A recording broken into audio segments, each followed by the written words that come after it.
నేడు మనం ఆలోచించబోతున్న అంశము బైబిల్ మతమా ధర్మమా. దేవుని పిల్లలారా, సహజంగా మనిషి భూమి మీద పుట్టిన తర్వాత లోకాన్ని చూస్తాడు. లోకంలో మనుషులు ఏం చేస్తున్నారో చూస్తాడు. లోకం కోణంలో నుంచి, మనుషుల చూపులో నుంచి, మనుషుల కోణంలో నుంచి దేవుణ్ణి చూడటం ప్రారంభిస్తాడు. ఇది భూమి మీద మనిషి చేసిన మొట్టమొదటి తప్పు, పాపం అనొచ్చు. మనుషుల దృష్టితో, మనుషుల కోణంతో దేవుణ్ణి ఎప్పుడు చూడకూడదు. ఎందుకు ఈ మాట చెప్పానంటే, మనిషి సహజంగా అందరూ ఒకదాన్ని నమ్మరు, అందరూ ఒకదాన్ని ఇష్టపడరు. రకరకాల మనస్తత్వాలు, రకరకాల ఇష్టాలు, రకరకాల అభిరుచులు. ఉదాహరణకి కొంతమందికి కూరగాయలు అంటే ఇష్టం, మరికొంతమందికి మొక్క లేకపోతే ముద్ద దిగదు. ఇలా రెండు గ్రూపులు. నాన్ వెజ్ వాళ్ళకి, వెజిటేరియన్ వాళ్ళకి ఎప్పుడు యుద్ధం జరుగుతూ ఉంటుంది. తెలుసలేదు మీకు? మీ వల్ల జంతువులు చచ్చిపోతున్నాయి అని వాళ్ళు అంటారు. వీళ్ళు ఏమంటారు తెలుసా? మీరేమన్నా మంచోలేటి, మీరు తింటున్న బెండకాయ మొక్క కూడా ప్రాణం ఉంది, మీరు ప్రాణాలు తీసేస్తున్నారంటారు వీళ్ళు. వీళ్ళిద్దరికి ఒక రకమైన యుద్ధం. వీళ్ళు రెండు ముక్కలు అయ్యారు. జాగ్రత్తగా ఉండి నేను చెప్పేది. వీళ్ళు రెండు ముక్కలు అయ్యారు. తిండి దగ్గర ముక్కలయ్యారు. మాట్లాడుకునే భాష, అందరూ ఒక భాష మాట్లాడతారా? భూమి మీద ఉన్న వాళ్ళందరూ రకరకాల భాషలు మాట్లాడతారు. భాషలు మాట్లాడుకునే వాళ్ళందరూ ఏమయ్యారు ఇప్పుడు? మాదో రాష్ట్రం, మీదో రాష్ట్రం. మేము తమిళ్ కాబట్టి మా తమిళనాడు, మీ తెలుగు కాబట్టి మీది ఆంధ్ర, తెలంగాణ. ఓకే, అర్థమవుతుంది కదా? మేము కన్నడ మాట్లాడుతున్నాం కాబట్టి మాకు కన్నడ రాష్ట్రం, కర్ణాటక. భాషలను బట్టి వేరైపోయారు, తిండిని బట్టి వేరైపోయారు, అభిరుచులను బట్టి వేరైపోయారు. మనిషి వేరైపోయి ఏం చేశాడంటే, మనం ఎలాగో ముక్కలైపోయాం కనుక, ముక్కలైపోయిన మనం అందరం తలో దేవుణ్ణి పెట్టుకుందాం. అందుకే మనుషులు ముక్కలైపోయి ఎవరిని కూడా విడగొట్టారంటే దేవుణ్ణి విడగొట్టేశారు. రాష్ట్రానికో దేవుడు, దేశానికో దేవుడు, ఎక్కువ మాట్లాడుకుంటే వ్యక్తికో దేవుడు. ఇక్కడ ప్రమాదం ఎక్కడ పడింది అంటే, ఎందుకు ఈ మత చిచ్చులు చెలరేగుతున్నాయి? ఒక గ్రంథం మత గ్రంథం అని, ఆ గ్రంథం భూత గ్రంథం అని, మా గ్రంథం పరిశుద్ధ గ్రంథం అని. ఈ మాటలు మనిషి నోట ఎందుకు వస్తున్నాయంటే, మనిషి ముక్కలయ్యాడు, దేవుణ్ణి ముక్కలు చేశాడు. నాదో మతం, నీదొక మతం. ఇప్పుడు నాన్ వెజ్జోడు వెజ్జోడు ఎలా కొట్టుకుంటున్నాడో, ఈ మతస్థులు కూడా ఎలా కొట్టుకుంటున్నారంటే, నా మతం గొప్పది, నా మతం గొప్పది. జాగ్రత్తగా వినండి. ఈ బురదలో మనసు ఇరుక్కుపోయి, అంటే మతం అనే బురద, మతం అనే బురదలో మనిషి ఇరుక్కుని బైబిల్ని కూడా ఎలా చూశాడంటే, అది కూడా ఒక మత పుస్తకమే. జాగ్రత్తగా వినాలి.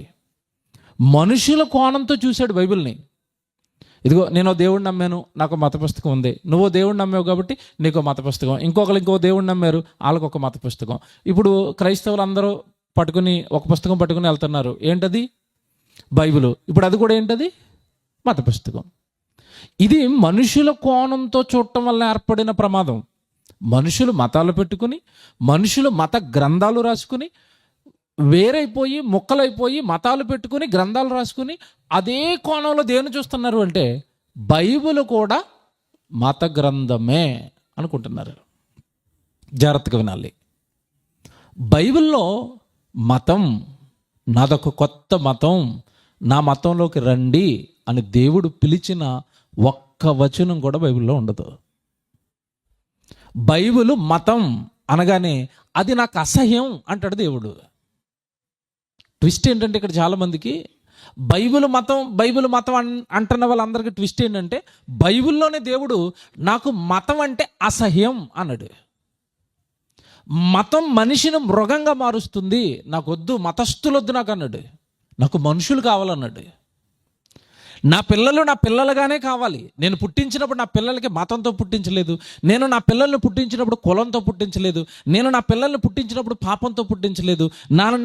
నేను నా పిల్లల్ని పుట్టించినప్పుడు రౌడీలుగా, నరహంతకులుగా, వ్యభిచారులుగా, దొంగలుగా, పాపులుగా ఇలా పుట్టించలేదు నేను. ఇవన్నీ మనుషులు పెట్టుకున్నారు. అవన్నీ నాకు ఆపాదించకండి. మీ మతం మీ దగ్గర పెట్టుకో, నీ కులం నీ దగ్గర పెట్టుకో, నీ ప్రాంతం నీ దగ్గర పెట్టుకో, నీ భాష నీ దగ్గర పెట్టుకో. నా దగ్గర అది అప్లై చేయకంటున్నాడు దేవుడు. నాకు భూమి మీద ఉన్న వారందరూ కూడా, భూమి మీద ఉన్న మనుషులందరూ కూడా నాకు పిల్లలు. నేను మీకు తండ్రిని. ఈ విశ్వం అంతా నేను చేశాను. సృష్టికర్త బైబిల్లో ఉన్నాడు. మతానికి బైబిలుకు సంబంధమే లేదు. అసలు బైబిల్ మతాన్ని ప్రోత్సహించదు, అసహించుకుంటుంది, వద్దని చెప్తుంది. మతం నిన్ను నరకానికి తీసుకెళ్తుందిరా అని మాట్లాడుతుంది. అంటే ఇవన్నీ వింటున్నప్పుడు ఏమంటే నిజంగా మరి ఇంతకాలం దాన్ని మతం అంటున్నారు కదా, మత పుస్తకం అన్నారు కదా, అదొక కొత్త మతం అన్నారు కదా, లేదా విదేశీ మతం అంటున్నారు కదా, లేదంటే ఇంకా కొంతమంది ఏమంటారంటే యేసుప్రభు మతం అంటున్నారు కదా, అమెరికా వాళ్ళు మతం అంటున్నారు కదా, నిమ్న జాతుల వాళ్ళు నమ్ముకునే మతం అంటున్నారు కదా. ఇది మతమా? బైబిల్లో ఉందా అలాగంటే? మీరు ఆశ్చర్యపోయి మాట చూపిస్తాను ఇప్పుడు నేను. నిజంగా బైబిల్ అండి అన్నీ చెప్పారు కదా. ఒక మంచి మాట, నువ్వు చూసే కోణాన్ని బట్టి ఉంటుంది.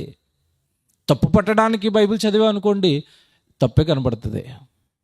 నేను ఒక సినిమా తీశానండి, సకల శాస్త్రాలను అధిగమించిన బైబిల్ సినిమా తీస్తే ఎంత పొడుగు కామెంట్ రాశాడు కింద. ఎంత కష్టపడ్డాడు అయ్యగారు, రాత్రి పట్టు ఉంటుంది.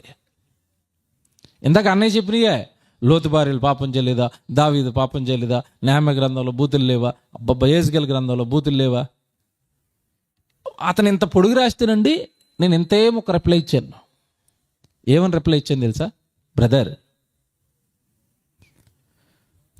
నువ్వు కామెంట్ రాసిన భాషలో వాడిన భాష, అందులో వాడిన పదజాలం చూశారు, ఆ భాష నువ్వు వాడిన పదాలు ఉన్నాయి చూశారు, ఆ పదాలను బట్టి నాకు అర్థమైంది ఏంటంటే బూతు బైబిల్లో కాదు, నీ బుర్రలో ఉందని రాశాను.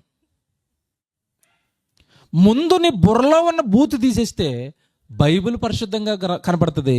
నువ్వేదో గ్రంథం చదువుకుంటున్నావు కదా, నువ్వే మతస్థుడో నాకు తెలీదు, నీ గ్రంథం కూడా కొంచెం తేటగా కనపడుతుంది అని చెప్పాను. బూతు బైబిల్లో ఉందా, ఈడు బుర్రలో ఉందా? బూతు ఎక్కడుంది చెప్పండి? బుర్రలో ఉంది, బుర్రలో ఉంది. బూతులు బుర్రలో పెట్టుకుని బైబిల్ చదువుతున్నాడు. బైబిల్ అంటే ఏం కనబడుతున్నాయి? బూతులే కనబడుతున్నాయి. నేను ఇది చెప్పచ్చో లేదో, కొంచెం అసహ్యంగా ఉంటుంది కానీ చెప్తున్నాను. అయినా ఈనాడు పేపర్ వచ్చినప్పుడు అంటే ఆదివారం ఒక పుస్తకం వస్తుందండి. ఏ పుస్తకం? మ్యాగజైన్ వస్తుంది కదా. ఆ మ్యాగజైన్ అందరూ దేనికోసం చదువుతారండి? విజ్ఞానవంతులు అయిపోవడం చదువుతారా? నిజాలు మాట్లాడండి. సినిమా పిచ్చోడేమో అందులో ఏమి ఎత్తుకుంటాడు? సినిమాలు ఎత్తుకుంటాడు. బూతు పిచ్చోడు ఉంటాడు, ఆ బూతువేవో ఒక ఆర్టికల్స్ ఉంటాయి, ఆ బూతులు ఎత్తుకుంటాడు. నాకు సైన్స్ కావాలనుకున్నప్పుడు అందులో ఏమి ఎత్తుకుంటాడు? సైన్స్ ఎత్తుకుంటాడు. అంటే ఇప్పుడు పుస్తకం ఒకటే, ఒక్కొక్కటికి ఒక్కోలా కనపడుతుందండి. ఒకటే మ్యాగజైన్ కదా. సీరియల్ కావాలనుకున్నాను కూడా సీరియల్ చూస్తారు. కొంతమంది యవనస్తులు ఉంటారు, వాళ్ళకి హీరోయిన్లు బొమ్మలు కావాలి, వాటి కోసం ఎత్తుకుంటాడు. పుస్తకం ఒకటే, ఒక్కొక్కడికి ఒక్కోలా ఉపయోగపడుతుంది. ప్రాబ్లం ఎవరు చెప్పండి? పుస్తకందా వీళ్ళు బుర్రలదా? బుర్రల్లో ఉంది. బుర్రలో ఏది పెట్టుకుని చదివితే పుస్తకంలో అదే కనబడుతుంది. ఏమండి, ఈనాడు పుస్తకం అంటే మంచి మంచి ఆర్టికల్స్ ఉంటాయట, సైన్స్ గురించి చెప్తారట, నాకు విజ్ఞానం కావాలి అని చదువుకున్నాడు అనుకోండి, ఆడు ఈ అన్నీ తప్పుకుని వెళ్ళి ఏం చదువుకుంటాడు? అందులో అవి చదువుకుంటాడు. జాగ్రత్తగా వినండి. అంటే మైండ్ పాడైంది మనిషిది.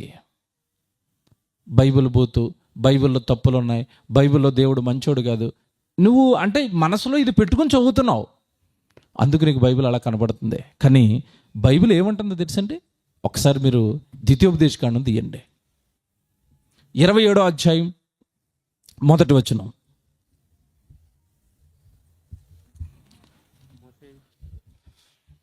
ద్వితీయోపదేశకాండం అండి, 27వ అధ్యాయం 1వ వచనం అండి. బైబిల్లో మోషేయు ఇశ్రాయేలు పెద్దలను ప్రజలతో ఇట్లనిరి,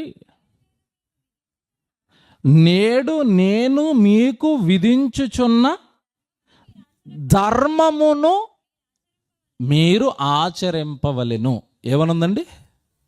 నేడు నేను మీకు విధించుచున్న ధర్మము అన్నాడు. దేవుడు మాటలు ప్రజలకు చెప్తూ, దేవుడు ఆజ్ఞలు ఇశ్రాయేలుకి ఏమంటే ఎక్స్ప్లెయిన్ చేస్తూ ఆయన అంటున్నాడు, దేవుడు విధించిన మతం అన్నాడా? దేవుడు విధించిన ధర్మం. బైబిల్ ధర్మం, బైబిల్ నీతి, బైబిల్ పరిశుద్ధత, బైబిల్ పవిత్రత, బైబిల్ నైతికత, ఇన్ని నేర్పిస్తుంది. చూపిస్తాను ఇప్పుడు నేను. మీరు ఆశ్చర్యపోతారు, ఏంటంటే బైబిల్లో ఇన్ని రకాలు రాయించాడా మంచి దేవుడు. మీరు చూపిస్తాను ఇప్పుడు. నేను మీకు విధించుచున్న ఈ ధర్మం, బైబిల్లో ఉన్న ప్రతి మాట ధర్మం, ధర్మంతో కూడిందండి. ఒకప్పుడు ప్రజల్లో ఓ మాట ఉండేది. ఊరిలో ఒక వ్యక్తిని చూపించి అతను ధర్మాత్ముడండి అనేవారు. గుర్తుందా? అందరిని అనేవాడు, ఒకడిని అనేవారా? ఊర్లో అంతమంది ఉంటే ఒక అతను ఏమనేవారు? ధర్మాత్ముడండి అనేవారు. అంటే ఏం చేసేవాడు అతను? చెప్పండి అమ్మా, ఏం చేసేవాడు? అతను ఉన్న దాంట్లో ఏదో కాస్త పంచేవాడు, నలుగురికి న్యాయం చెప్పేవాడు, నలుగురికి బుద్ధి చెప్పేవాడు, మంచోడండి, ధర్మాత్ముడండి అనేవారు. ఊరికి ఒకడన్నా ఉండేవాడు. ఒకప్పుడు ఇప్పుడు 10 ఊర్లు ఎతకండి, ఒక్కడు కనబడ్డు. ధర్మాత్ములు ఉన్నారా ఇప్పుడు? ధర్మాత్ములు పోయి దుర్మార్గులు పెరిగారు. ఏ పల్లికి తిరగండి, ఏ పట్టణానికి తిరగండి, ధర్మాత్ములు లేరు ఇప్పుడు. ఎవరున్నారు? దుర్మార్గులు. అమ్మని చంపేసేవాడు, నాన్నని చంపేసేవాడు. ఈరోజు వాడుతున్నారా? ఈరోజు నిన్న చెల్లిని తల్లిని ట్రాక్టర్ ఎట్టి దున్నేసాడు. ఆస్తి పంచలేదని తల్లిని, సొంత తల్లిని చెల్లిని పొలంలో దుక్కుతున్న ట్రాక్టర్ నుండి వాళ్ళిద్దరి మీద ఎక్కిచ్చేసాడు. దుర్మార్గుల ధర్మాత్ముల చెప్పండి. ఏమంటే భయంకరమైన దుర్మార్గులు పేట్రేగిపోతున్న ఈ ప్రపంచానికి బైబిలు ధర్మాన్ని నేర్పిస్తుంది. ఏంటి ధర్మం? ఇలా తల్లులను చంపే వాళ్ళకి, తండ్రులు చంపే వాళ్ళకి బైబిల్ ఏం ధర్మం నేర్పించిందో తెలుసా? ఒరే, ఆవిడ నిన్ను కన్నది కదరా, నిన్ను నవమాసాలు మోసింది కదరా, నీ కోసం తన ఆకలిని చంపుకొని తన ఆకలిని భరించి నీకు పట్టెడు అన్నం పెట్టి నిన్ను పెంచి గొప్పవాడిని చేసి పెద్దవాడిని చేసింది కదరా. కనుక నీ తల్లిని నీ తండ్రిని నువ్వేం చేయాలి? సన్మానించు. మతమా ధర్మమా చెప్పండి ఇది? తల్లిని తండ్రిని సన్మానించు, తల్లిని తండ్రిని ప్రేమించు, వృద్ధాప్యం వరకు వాళ్ళు నీ ఇంట్లో ఉండాలి. వృద్ధాప్యంలో ఉన్నప్పుడు నీ తల్లిని నువ్వు తండ్రిని నువ్వు పోషించాలి. నువ్వు చిన్నగా ఉన్నప్పుడు వాళ్ళు నిన్ను పెంచారు కదరా, వాళ్ళు ఇప్పుడు చిన్నోళ్ళు అయిపోయారు. వృద్ధులు అంటే అర్థం ఏంటో తెలుసండి? చిన్న పిల్లలతో సమానం. అవునా కదా? చిన్నప్పుడు నడవాలంటే ఎవరో ఒకరు చెయ్యట్టుకోవాలి. ముసలైపోయిన తర్వాత నడవాలంటే మీరు అర్థం చేసుకోండి బాగా. అంటే చిన్నప్పుడు వీడు చేయి వాళ్ళు అట్టుకున్నారు, వీళ్ళు ముసలైపోయిన తర్వాత వాడు వీళ్ళ చేయి పట్టుకోవాలి. ఎంత మంచి దేవుడండి! తల్లిరా నిన్ను కన్నదరా, తండ్రిరా నిన్ను కన్నాడురా, పెంచారురా, వృద్ధాప్యానికి వచ్చారురా, బయటికి ఎలాగ ఇసిరేస్తావురా? నీ తల్లిని నీ తండ్రిని సన్మానించాలి.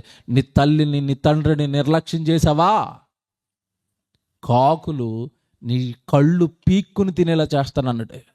ఎంత సీరియస్గా ఉన్నాడు దేవుడు! ఎంత ధర్మాన్ని నేర్పుతున్నాడు సమాజానికి, ఎంత ఆప్యాయతలు నేర్పుతున్నాడు, కుటుంబాన్ని నిలబెడుతున్నాడు. చూడండి, తల్లిని తండ్రిని వదిలేద్దరు, రోడ్ల మీద పడేయద్దురా అంటున్నాడు. ధర్మం ఇది. ధర్మము బైబిల్లోకి వెళ్తానండి. నిజంగా మీకు ఒక్క మాట ఇక్కడ ఒకటే ఏదో పొరపాటున అలాగా ధర్మం అని అక్కడ పడిపోయిందండి అని అనుకుంటారేమో. కాదు, ఇంకా చూపిస్తాను నేను. లేవికాండం తీయండి. ముందు ద్వితీయోపదేశకాండం ఇంకో మాట చూద్దాం. 7వ అధ్యాయము 11వ వచనం చూడండి. 7వ అధ్యాయానికి రండి. 7వ అధ్యాయం ద్వితీయోపదేశకాండంలో ఉన్నారు కదా.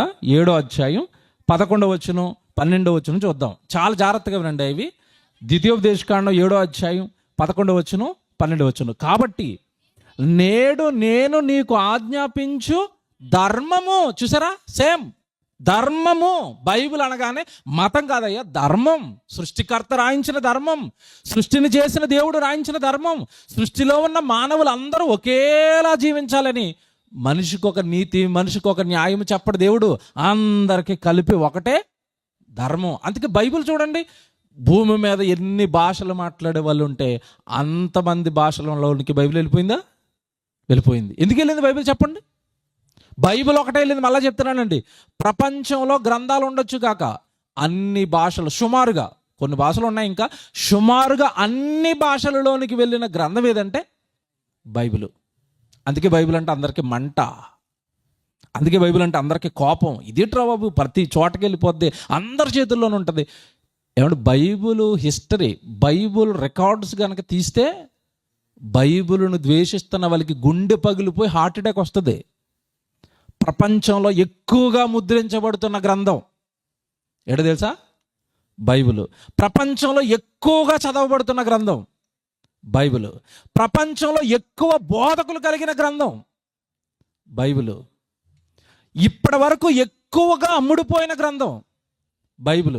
దరిదాపుల్లో కూడా ఏ పుస్తకం లేదు ప్రపంచంలో. మళ్ళీ చెప్తున్నాడు, ప్రపంచంలో చెప్తున్నాను నేను, ఏదో తెలుగులో కాదు. ఈ బైబిల్కి దరిదాపుల్లో కూడా ఏ గ్రంథం రాలేదు, ఏ పుస్తకం రాలేదు. ఎందుకు దీనికి ఇంత ఖ్యాతి అంటే, ఇది మతం కాదు, ఏంటంట ధర్మం. ధర్మాన్ని ఎవడైనా స్వీకరిస్తాడు, మంచిని ఎవడైనా స్వీకరిస్తాడు, నా బ్రతుకును మారుస్తుందంటే ఎవడైనా తీసుకుంటాడు. మేము యవనస్తులం అండి. ఇప్పుడు ముందు ప్రసంగం చేసిన ఆయన కానీ మేము కానీ యవనస్తులమి. యవన కాలంలో సొసైటీ ఎలా ఉందో మీకు తెలియదు కాదు. ఈరోజు మేము మా బ్రతుకులను దిద్దుకుని, మా బ్రతుకులను పరిశుద్ధంగా కాపాడుకుంటూ, సేవ అనుకుంటూ యవన కాలంలో మేము ఎందుకు ఇది పట్టుకుని తిరుగుతున్నామంటే, మా బ్రతుకులను మార్చింది, మా బ్రతుకులకు నైతికత నేర్పింది, మా బ్రతుకు యొక్క విలువ నేర్పింది, సాటి మనిషిని మనిషిగా చూడమని నేర్పింది, సాటి మనిషిని ప్రేమించమని నేర్పింది. లేకపోతే మేమెందుకు పట్టుకుంటామండి? ఇది బైబిల్. బెజగల్లో మాట్లాడుతున్నారులేండి, మత మార్పిడి చేసేస్తున్నారు, డబ్బులు ఇచ్చి. నాకెవడిచ్చాడు డబ్బులు? నా ఉద్యోగం నేను వదిలేసాను బైబిల్ కోసం. ఎక్కువ మాట్లాడితే నా దగ్గర రమ్మంటాను. నాకు ఎవడిచ్చాడు రా డబ్బులు? నేను నా ఉద్యోగాన్ని వదిలేను బైబిల్ కోసం, బైబిల్ చెప్పడం కోసం, బైబిల్ను ప్రకటించడం కోసం, బైబిల్ని ఆకాశంలో పెట్టడం కోసం, బైబిల్ గొప్పతనాన్ని చెప్పడం కోసం. బైబిల్కు ఉన్న వాల్యూ అది, క్యారెక్టర్ అది. బైబిల్కు విలువలు ఉన్నాయి, బైబిల్కు గొప్పతనం ఉంది. బైబిల్ చాలా గొప్ప పుస్తకం. ఎందుకంటే అది మతం కాదు, అది ఏంటంట ధర్మం. చూసారా ఆ మాట? ఇప్పుడు మీరు చదువుకున్న మాట మళ్ళీ చదువుతాను చూడండి. అదే మళ్ళీ చదవండి, అది 11వ వచనం. కాబట్టి నేడు నేను మీకు ఆజ్ఞాపించు ధర్మము అనగా విధులను కట్టడలను మీరు అనుసరించి నడుచుకొనవలెను. ఈ ధర్మంలో ఏముంటాయట? ధర్మంలో ఏముంటాయమ్మా? యుద్ధాలు ఉండవు. మళ్ళీ చెప్తాను, జాగ్రత్తగా వినాలి. ధర్మం యుద్ధం చేయమని చెప్పదు, ధర్మం చంపమని చెప్పదు, ధర్మం మోసం చేయమని చెప్పదు, ధర్మం నాశనం చేయమని చెప్పదు. ఏం చెప్తుందట? ఒరే నువ్వు విధులను కట్టడలను అనుసరించి బాగా బ్రతుకని చెప్తుంది ధర్మం. మతం అయితే ఒరే మన మతం తగ్గిపోతుంది, ఆడు మతం పెరిగిపోతుంది, ఆడిని చంపేంట్రా అని చెప్తుంది. ఏదైతే మతం అయితే, మార్గం అయితే, ధర్మం అయితే నిన్ను వలె నీ పొరుగు వాడిని ప్రేమించరా. చూసారా మతానికి ధర్మానికి తేడా చెప్తున్నాను. బైబిల్ మత పుస్తకం కాదు, ధర్మం. కింద చెప్తారు చూడండి, ఇప్పుడు ఎంత బాగుంటుందో. 12వ వచనం. మీరు గనక బైబిల్ పట్టుకుంటే, జాగ్రత్తగా వినండి, బైబిల్ పట్టుకుంటే, బైబిల్ చదివితే, మీరు ఈ విధులను విని వాటిని అనుసరించి నడుచుకొని ఎడల నీ దేవుడైన యెహోవా తాను నీ పితరులతో ప్రమాణం చేసిన నిబంధనను నెరవేర్చి నీకు కృప చూపిస్తాడట. ఆ పదమాటలు ఏం చేసుకోండి. ఈ బైబిల్ చదివిన వాడి మీద, ఈ బైబిల్ను పాటిస్తున్న వాడి మీద ఎవరి కృప ఉంటుందట? దేవుని కృప. ఈ బైబిల్లో రాయించిన సృష్టికర్త కృప. సూర్యుడిని చేసినవాడు, చంద్రుని చేసినవాడు, జంతువులను చేసినవాడు, పక్షులను చేసినవాడు, పంచభూతాలను కలిగించినవాడు, పంచభూతాలను తన అధీనంలో పెట్టుకుని నడిపిస్తున్న సర్వశక్తిమంతుడైన దేవుని కృప. ఇదిగో ఈ ధర్మం, ఈ ధర్మాన్ని అనుసరించి నడుస్తున్న వారి మీద ఆయన కృప ఉంటుందట. అందుకు పట్టుకున్నాం మేము బైబిల్. డబ్బు కోసం కాదు, అధికారం కోసం కాదు, ఆయన కృప మాకు కావాలి. దేవుడు మా వెనకాల ఉండాలి, దేవుడు మాకు తోడుగా ఉండాలి, ఆయన ఆజ్ఞలు మేము పాటించాలి, ఆయన ధర్మాన్ని నలుగురికి పరిచయం చేయాలి. ధర్మం ఇది. మతం అని ఎవరన్నారు? చూపిస్తాను ఇప్పుడు. మతానికి ధర్మానికి తేడా చెప్పుకుంటూ వెళ్తాను. మీరు బాగా ఆలోచించుకోండి రాత్రి. నిజమేనండి, బైబిల్ ఎంత గొప్పదా, బైబిల్ ఎంత బాగా రాయించాడా. మీకు ఇప్పుడు 2 వచనాలు చూపించాను. 2 చోట్ల ఏమని అంటున్నాడు? ధర్మం, ధర్మం. ఇంకోటి చూస్తారా? లేవికాండానికి రండి ఇప్పుడు.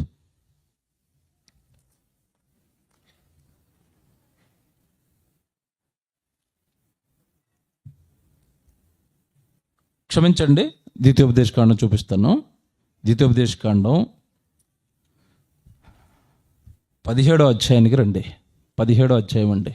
ఇప్పుడు ఇది ధర్మం అని చెప్పాడు కదా, ధర్మం ఎవరెవరు పాటించాలో చెప్తున్నాడు. 17వ అధ్యాయం 19వ వచనం అండి. ద్వితీయోపదేశకాండం 17వ అధ్యాయం 19వ వచనం. ఇది ధర్మం అన్నాడు కదా. ధర్మం అనగానే దేవుడు ఎలా ఆలోచించాడంటే, ఈ ధర్మం అనేది ప్రపంచంలో ఉన్న మనుషులందరి దగ్గరికి వెళ్ళాలి. ఖచ్చితంగా మనుషులందరూ చదవాలి. ఎందుకంటే వాళ్ళు ధర్మం నేర్చుకోవాలి, నీతి నేర్చుకోవాలి, న్యాయం నేర్చుకోవాలి, సాటి మనిషి ఎడల ఎలా ప్రవర్తించాలో, ఎలా మాట్లాడాలో, ఎలా బ్రతకాలో నేర్చుకోవాలి.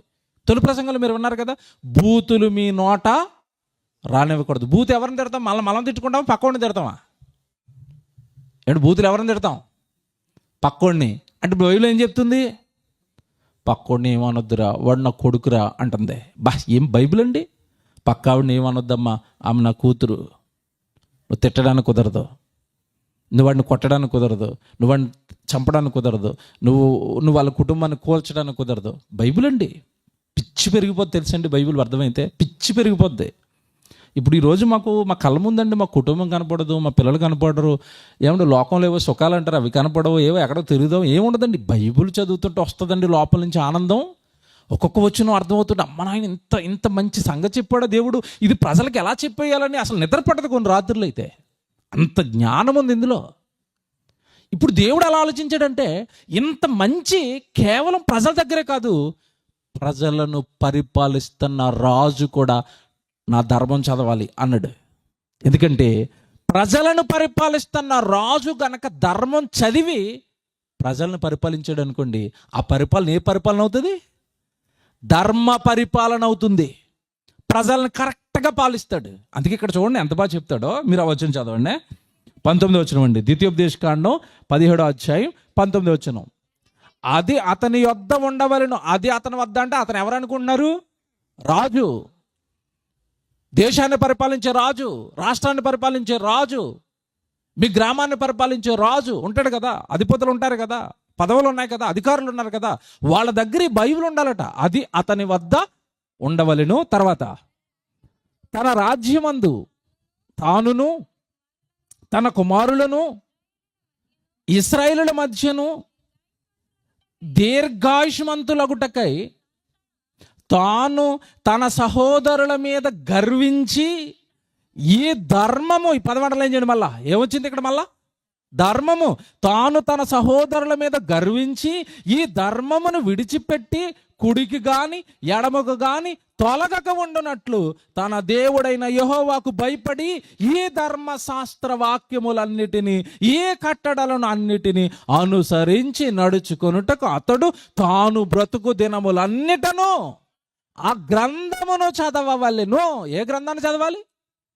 ఈ ధర్మ గ్రంథాన్ని చదవాలట. దేవుడు దీనికి పెట్టిన మరో పేరండి ధర్మశాస్త్రం. దీని నిండా ధర్మమే ఉంటుంది, దీని నిండా అన్యాయం ఉండదు, అక్రమం ఉండదు. పలావాడిని నాశనం చేయి, పలావాడిని చంపు, పలానా వాడిని విడగొట్టాయి, మొక్కలు చేయి, ఇవి ఉండవండి బైబిల్లో. ప్రేమగా ఉంచు, మనిషిని మనిషిగా చూడు. అతని కులంతో, అతని ప్రాంతంతో, అతని మతంతో, అతని వర్ణంతో మనకి ఏ సంబంధమో వద్దు. మనిషిని మనిషిగా చూడు, ధర్మం. ఇప్పుడు రాజు కూడానట తన సహోదరుల మీద తిరగబడకూడదు. పరిపాలిస్తున్న వాళ్ళందరూ సహోదరులు అవుతారు రాజుకి. అతను కూడా దేవునికి కుమారుడు, రాజ్యంలో ఉన్న వాళ్ళందరూ కూడా దేవునికి కుమారులు. ఇతడు పాడైపోకూడదు, ఇతను చెడిపోకూడదు, ఇతనికి అధికారపు గర్వం అతను బుర్రకెక్కకూడదు. అంటే అతడు పరిపాలించినంత కాలం, అతడు పరిపాలనలో ఉన్నంత కాలం ఏం చదవాలట? ధర్మాన్ని చదివితే పరిపాలన బాగుంటుంది అన్నాడు. ఎంత డెప్త్లో చెప్తున్నాడు చూసారా, ఎంత బాగా రాస్తున్నాడు చూసారా. అతను తప్పు చేయడు ధర్మం చదివితే. మీరు 17వ వచనం చదివితే అక్కడ పైన 17వ వచనంలో తన హృదయము తొలగిపోకుండానట్లును అతడు అనేక స్త్రీలను వివాహము చేసుకోకూడదు. ఈ ధర్మం చదివిన వాడు రాజును కదా, కింద ఉన్న వాళ్ళందరూ నాకు బానిసలు కదా, తెచ్చేసుకుంటాను ఏ స్త్రీ నచ్చితే ఆ స్త్రీనని వాడు గనక స్త్రీలను చెరపట్టి వివాహాల మీద వివాహాలు చేసుకుని రాజ్యంలో ఉన్న స్త్రీలందరినీ పాడు చేస్తాడేమో. అలా చేయకూడదు. అంటే వాడి దగ్గర ఈ ధర్మం ఉండాలి. పరాయి స్త్రీని తప్పుడు చూపుతో చూడకూడదు, నువ్వు రాజు అయినా సరే అన్నాడు. ఏం ధర్మం అండి ఇది? సామాన్యుడికి ఒక న్యాయం, రాజుకు ఒక న్యాయం చెప్తున్నాడా? అది ధర్మం అంటే. కానీ లోకంలో చట్టాలు ఎలాగుంటాయి చెప్పండి? లోక ధర్మాలు ఎలాగుంటాయి, లోక న్యాయాలు ఎలాగుంటాయి, లోక చట్టాలు ఎలాగుంటాయి? డబ్బున్నవాడికి చట్టం చుట్టం, డబ్బు లేనివాడికి ఆడంతే జైలు పాలు మగ్గుతూ ఉంటాడు. కానీ బైబిల్ ఏముంటుందంటే, నువ్వు రాజువైతే ఎవడికి నువ్వు ధర్మం చదవాలి, నువ్వు ధర్మం ప్రకారం ఏ స్త్రీని పడితే ఆ స్త్రీని నువ్వు వివాహము చేసుకోకూడదు, రాజ్యంలో ఉన్న వాళ్ళ మీద తిరగబడకూడదు, రాజ్యంలో ఉన్న వాళ్ళని బాధ పెట్టకూడదు, రాజ్యంలో ఉన్న వాళ్ళని అధికారంతో తొక్కేయకూడదు. నువ్వు రాజువైనా సరే నా ధర్మాన్ని పాటించాలి. బైబిల్ ఇలా ఉంటుందండి. చాలామందికి అందుకే నచ్చదు ఇది. బైబిల్ చాలామందికి ఎందుకు నచ్చదంటే, అందరూ సమానం అంటది. వాళ్ళకి ఎలాగుంటాయంటే, మేము పెద్దోళ్ళము ఆడు కిందోడు అన్నట్టుగా ఉండాలి వాళ్ళకి. ఇది ప్రాబ్లం బైబిల్తో వాళ్ళకి. మీరు లోతుగా అర్థం చేసుకుంటే, పబ్లిక్లో ఉన్నాను కదా, ఎక్కువ మాట్లాడలేను. వాళ్ళ మనసులో ఏముంటుందంటే, మేము గొప్పోళ్ళమి, మిగతా వాళ్ళు అందరూ చిన్నోళ్ళు, తక్కువ వాళ్ళు, తక్కువ స్థాయి వాళ్ళు. వాళ్ళ మనసుల్లో మేము ఎక్కువ వాళ్ళు తక్కువ అంటారు. కానీ బైబిల్ ఏమంటది? అరే నువ్వు రాజు అయితే ఎవడ గొప్పరా, అందరూ సమానమే అంటది. అది అడిగి నచ్చుతుందా? నచ్చుతుందా? అందరూ ఒకటంటే నచ్చుతుందండి? కాదు. మాకు కులాలు కావాలి, మాకు ప్రాంతాలు కావాలి, మాకు మతాలు కావాలి. అందరూ ఒకటంటే ఎలాగా? అందరూ చోట కూర్చోమంటే ఎలాగా? మేము కూర్చోలేము, మేము నడవలేము, మేము తినలేము. అందరూ చోట కూర్చొని అందరం కలిసి వివాహాలు చేసుకుందామంటే మా వల్ల అవ్వదు. చాలా ప్రాబ్లమ్స్ ఉన్నాయి. మీకు అర్థం చేసుకోండి లోతుగా. బైబిల్ని ఎందుకు అపోజ్ చేస్తున్నారు? బైబిల్ మీద ఎందుకు బురద చల్లుతున్నారు? బైబిల్ని ఎందుకు బ్యాన్ చేసేయాలంటున్నారు? బైబిల్ ఎందుకు వద్దు అంటున్నారంటే, మీరు అమాయకులు, అందులో బూతులు ఉన్నాయి, ఏదైనా పైన కోటింగ్ వేసుకొని వస్తారు, లోపల అది అసలు కాదు ఇది. ఒరే బైబిల్ మన మధ్యలోనికి వచ్చిందంటే వాళ్ళు వచ్చి మన పక్కన కూర్చుంటారు. ఇది ఎలాగవుతుందిరా? మనం ఎక్కువ, వాళ్ళేమో తక్కువ. అందరూ సమానం అంటే కుదరదు కదా. ఇది నచ్చదు కదా సొసైటీకి. అందరూ దేవుని పిల్లలు అంటే నచ్చదు కదా. అందరూ ఒకటే అంటే నచ్చదు కదా. అందరూ పరలోకి వెళ్దాం అంటే నచ్చదాం కదా. అందరూ సేవ చేద్దాం, అందరూ సేవకులే, అందరూ బైబిల్ చెప్పొచ్చు, అందరూ సేవ చేయొచ్చు అంటే నచ్చదు కదా. నచ్చదండి. సమానత్వం సొసైటీకి నచ్చదు. సమానత్వాన్ని బోధిస్తున్న బైబిల్ సొసైటీకి నచ్చదు. మతం రాది, మతం వాళ్ళ మతం పెరిగిపోతుంది అంటాడు. మనిషి ఏమో చదువుకున్న తర్వాత అబ్బబ్బబ్బా సృష్టికర్త ధర్మం కదని వీడు ఫాలో అవుతున్నాడు. మీకు అర్థమవుతుంది ఇప్పుడు? మతము మనిషిని మృగంగా మారుస్తుంది. దేవుడు ఎలా ఆలోచించాడు తెలుసండి? మీకు కింద చెప్పాను కదా, ప్రపంచంలో అత్యధికంగా ముద్రించబడుతున్న గ్రంథము బైబిలే, చదవబడుతున్న గ్రంథము బైబిలే, అత్యధికమైన బోధకులు కలిగిన గ్రంథము బైబిలే. అన్ని భాషలు, సుమారుగా అన్ని భాషలలోనికి వెళ్ళిపోయిన గ్రంథము కూడా బైబిలే. అసలు దేవుడి అన్ని భాషల్లోనికి తర్జుమాలు చేయించి ప్రజల దగ్గరకు ఎందుకు పట్టుకెళ్ళాడు తెలుసా? దేవుడు ఒక కల కన్నాడు. ఏంటో తెలుసా? నేను పరలోకంలో నా కన్న తండ్రిని, భూమి మీద ఏ ప్రాంతంలో పుట్టినా, ఏ కులంలో పుట్టినా, ఏ ప్రాంతంలో పుట్టినా, ఏ భాష మాట్లాడుతున్నా, భూమి మీద ఉన్న వాళ్ళందరూ నా పిల్లలు కనుక వాళ్ళ దగ్గర నా మాటలు ఉండాలి. మాకేమండి దేవుడి మాటలు మాకు కనపడటం లేదు, దేవుడి మాటలు ఎక్కడున్నాయో మాకు అర్థం అవ్వట్లేదు, దేవుడు అనగానే మాట్లాడితే ఎలాగుంటాడో, దేవుడి మాటలు మాకు వినాలని ఉంది అని ఎవడైనా ఆశపడితే వాడికి దూరంగా ఉండకూడదు. వాడి ఇంట్లో, వాడి చేతుల్లో నా మాటలు ఉండాలి. నేను తెస్తాను అలాగా నా గ్రంథాన్ని అన్నాడంతే. తెచ్చాడు, తెచ్చి ప్రజల మధ్యలో పెట్టాడు. ఏ భాషలోనికి వెళ్ళినా బైబిల్ ఉందా? ఉందా? ఏ భాషలోకి వెళ్ళండి బైబిల్ ఉందా? కన్నడలో బైబిల్ ఉందా? ఉంది. తమిళ్లో బైబిల్ ఉందా? ఉంది. తెలుగులో బైబిల్ ఉందా? ఉంది. ఒడిశాలో బైబిల్ ఉందా? ఉంది. మరాఠీలో బైబిల్ ఉందా? ఉంది. హిందీలో బైబిల్ ఉందా? ఉంది. ఇంగ్లీష్లో బైబిల్ ఉందా? ఉంది. ఎందుకు ఉంది? ఎందుకుందో తెలుసా? బైబిల్లో చూపిస్తాను నేను. అది ఎందుకు ఉండాలి అని అనుకున్నాడు తెలుసా దేవుడు? ఒకసారి మీరు ద్వితీయోపదేశకాండం 30వ అధ్యాయం చూడండి. ద్వితీయోపదేశకాండం 30వ అధ్యాయం 11 నుంచి చదువుదాం.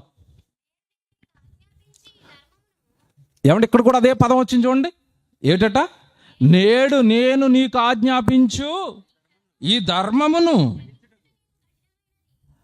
గ్రహించుటకు నీకు కఠినమైనది కాదు. జాగ్రత్తగా వినాలి.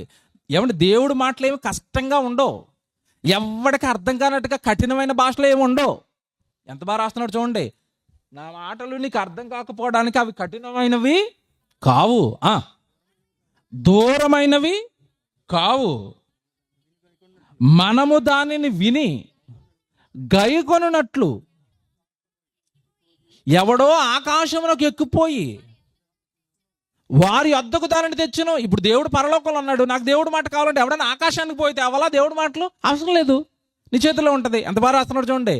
ఎవడ ఆకాశంకి ఎక్కిపోయి వాటిని తెచ్చును అని నీవు అనుకొనుటకు అది ఆకాశమందు ఉండినది కాదురా బాబు, అట్టేసి నీ చేతుల్లో పెట్టానన్నాడు. ఎక్కడున్నదట ధర్మం? ఆకాశంలో ఏమి లేదు. దేవుడు ధర్మం ఎక్కడుందండి? దేవుడు మాటలు ఎక్కడున్నాడు? చాలా మంది అంటారండి, బొత్తుగా ధర్మం లేదండి లోకంలో అంటారు. ఉంది, నువ్వు చదువుకోక నీకు అర్థం అవ్వట్లేదు. ధర్మం ఎందుకు లేదు? మనుషుల్లో లేదు ధర్మం. మనుషులు బ్రతకట్లేదు ధర్మానుసారం, వాక్యానుసారం. బ్రతికితే, ధర్మాన్ని పట్టుకుని బ్రతికితే ప్రతి మనిషిలోనూ దేవుడు కనబడతాడండి. దేవుడు కనబడతాడు. వాక్యం ఎవరికి వచ్చినో వారే దైవాలు. ఈ ధర్మాన్ని పాటిస్తే ప్రతి ఒక్కళ్ళలోని వ్యక్తిత్వం, దైవత్వం ఉట్టిపడుతుంది. అది ఎక్కడో దేవుడు ఆకాశంలో పెట్టాలనుకోలేదట. ఎవడో మాట చెప్పండి ఇప్పుడు మీకు. బైబిల్ మొట్టమొదట ఏ భాషలో రాయబడింది? మీకు అక్కడే ఉంటుంది ప్రారంభంలో. ఇది ఆదిమ హిబ్రూ భాష నుండి తర్జుమా, భాషాంతరము చేయబడింది. ఇప్పుడు ఒకవేళ దేవుడు దీన్ని హిబ్రూ భాషలోనే ఉంచేసాడు అనుకోండి, తెలుగులుగా మన పరిస్థితి ఏంటి? హిబ్రూ భాషలో ధర్మం ఉందటండి, హిబ్రూ భాషలో న్యాయం ఉందటండి, హిబ్రూ భాషలో ఈ సృష్టికర్త రాయించిన మాటలు ఉన్నాయటండి, మనకి ఎవడు చెప్తాడండి అనుకునే వాళ్ళం మనం. ఇప్పుడు అనుకోవడానికి ఉందా? హిబ్రూ భాషలో నుంచి ఏ భాషలోకి వచ్చేసింది? తెలుగు భాషలోకి. తెలుగు భాషలోకి వచ్చి ఏమంటే బైబిల్ సొసైటీ వాళ్ళు బెంగళూరులో ప్రింట్ వేసేసి పట్టుకొచ్చి ఆంధ్రలో తాడేపల్లి గూడులో పెట్టేస్తే నువ్వు పట్టుకొచ్చి మీ ఇంట్లో పెట్టించుకున్నావు. ఇప్పుడు ఆకాశంలో ఉందా? మీ ఇంటికి వచ్చిందా? ఎంత బాగుంది చూసారా? నా మాటలు మీకు ఆకాశంలో ఎక్కడో ఉన్నాయని అనుకోకండి. నా ధర్మం బైబిలుగా నీ చేతుల్లో ఉంటుంది. ఇంకో మాట అంటాడండి, ఎంత పొంగిపోతుంది తెలుసా కింద మాట చూడండి.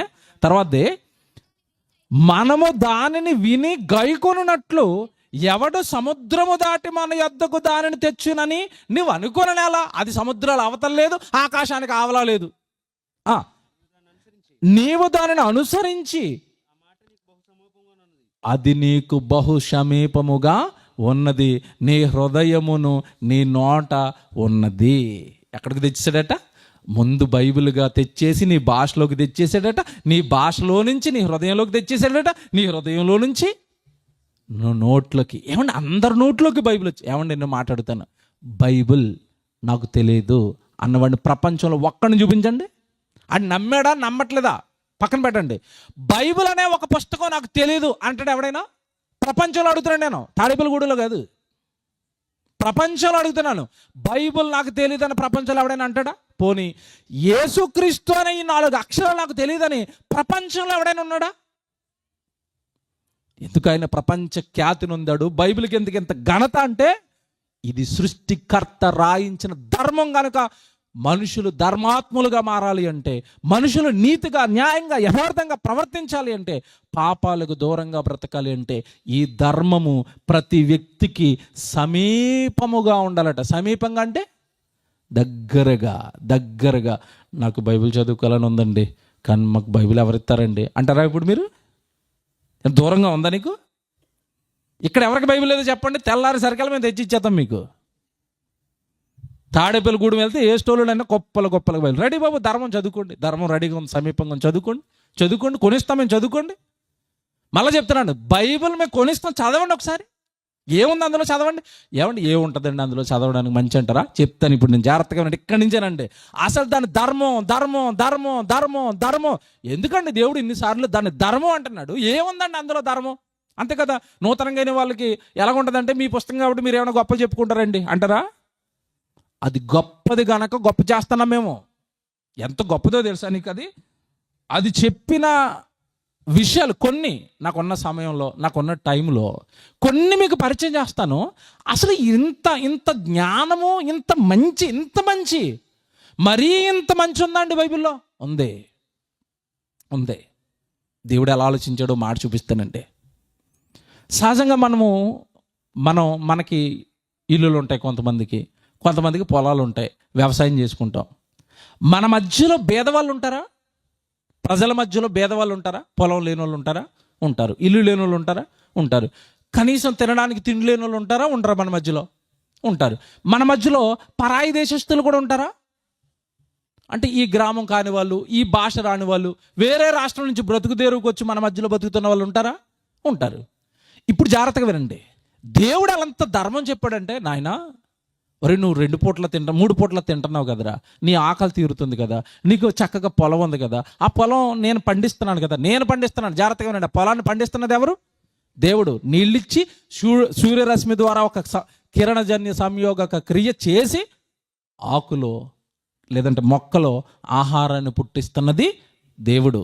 నువ్వు ఒక గింజేస్తే దాన్ని 100 గింజలుగా దీవించింది దేవుడు. నేను నీ పంటను పండిస్తున్నప్పుడు, నీ ఆకలిని తీరుస్తున్నప్పుడు, నీ పక్కన ఎవడైనా బీదవాడు ఉంటాడేమో, వాడు ఆకలి కూడా తీరాలి కదా. కాబట్టి నీకు ఒక ధర్మం చెప్తున్నాను కొడుక, నువ్వు దీన్ని పాటించాలి అన్నాడు.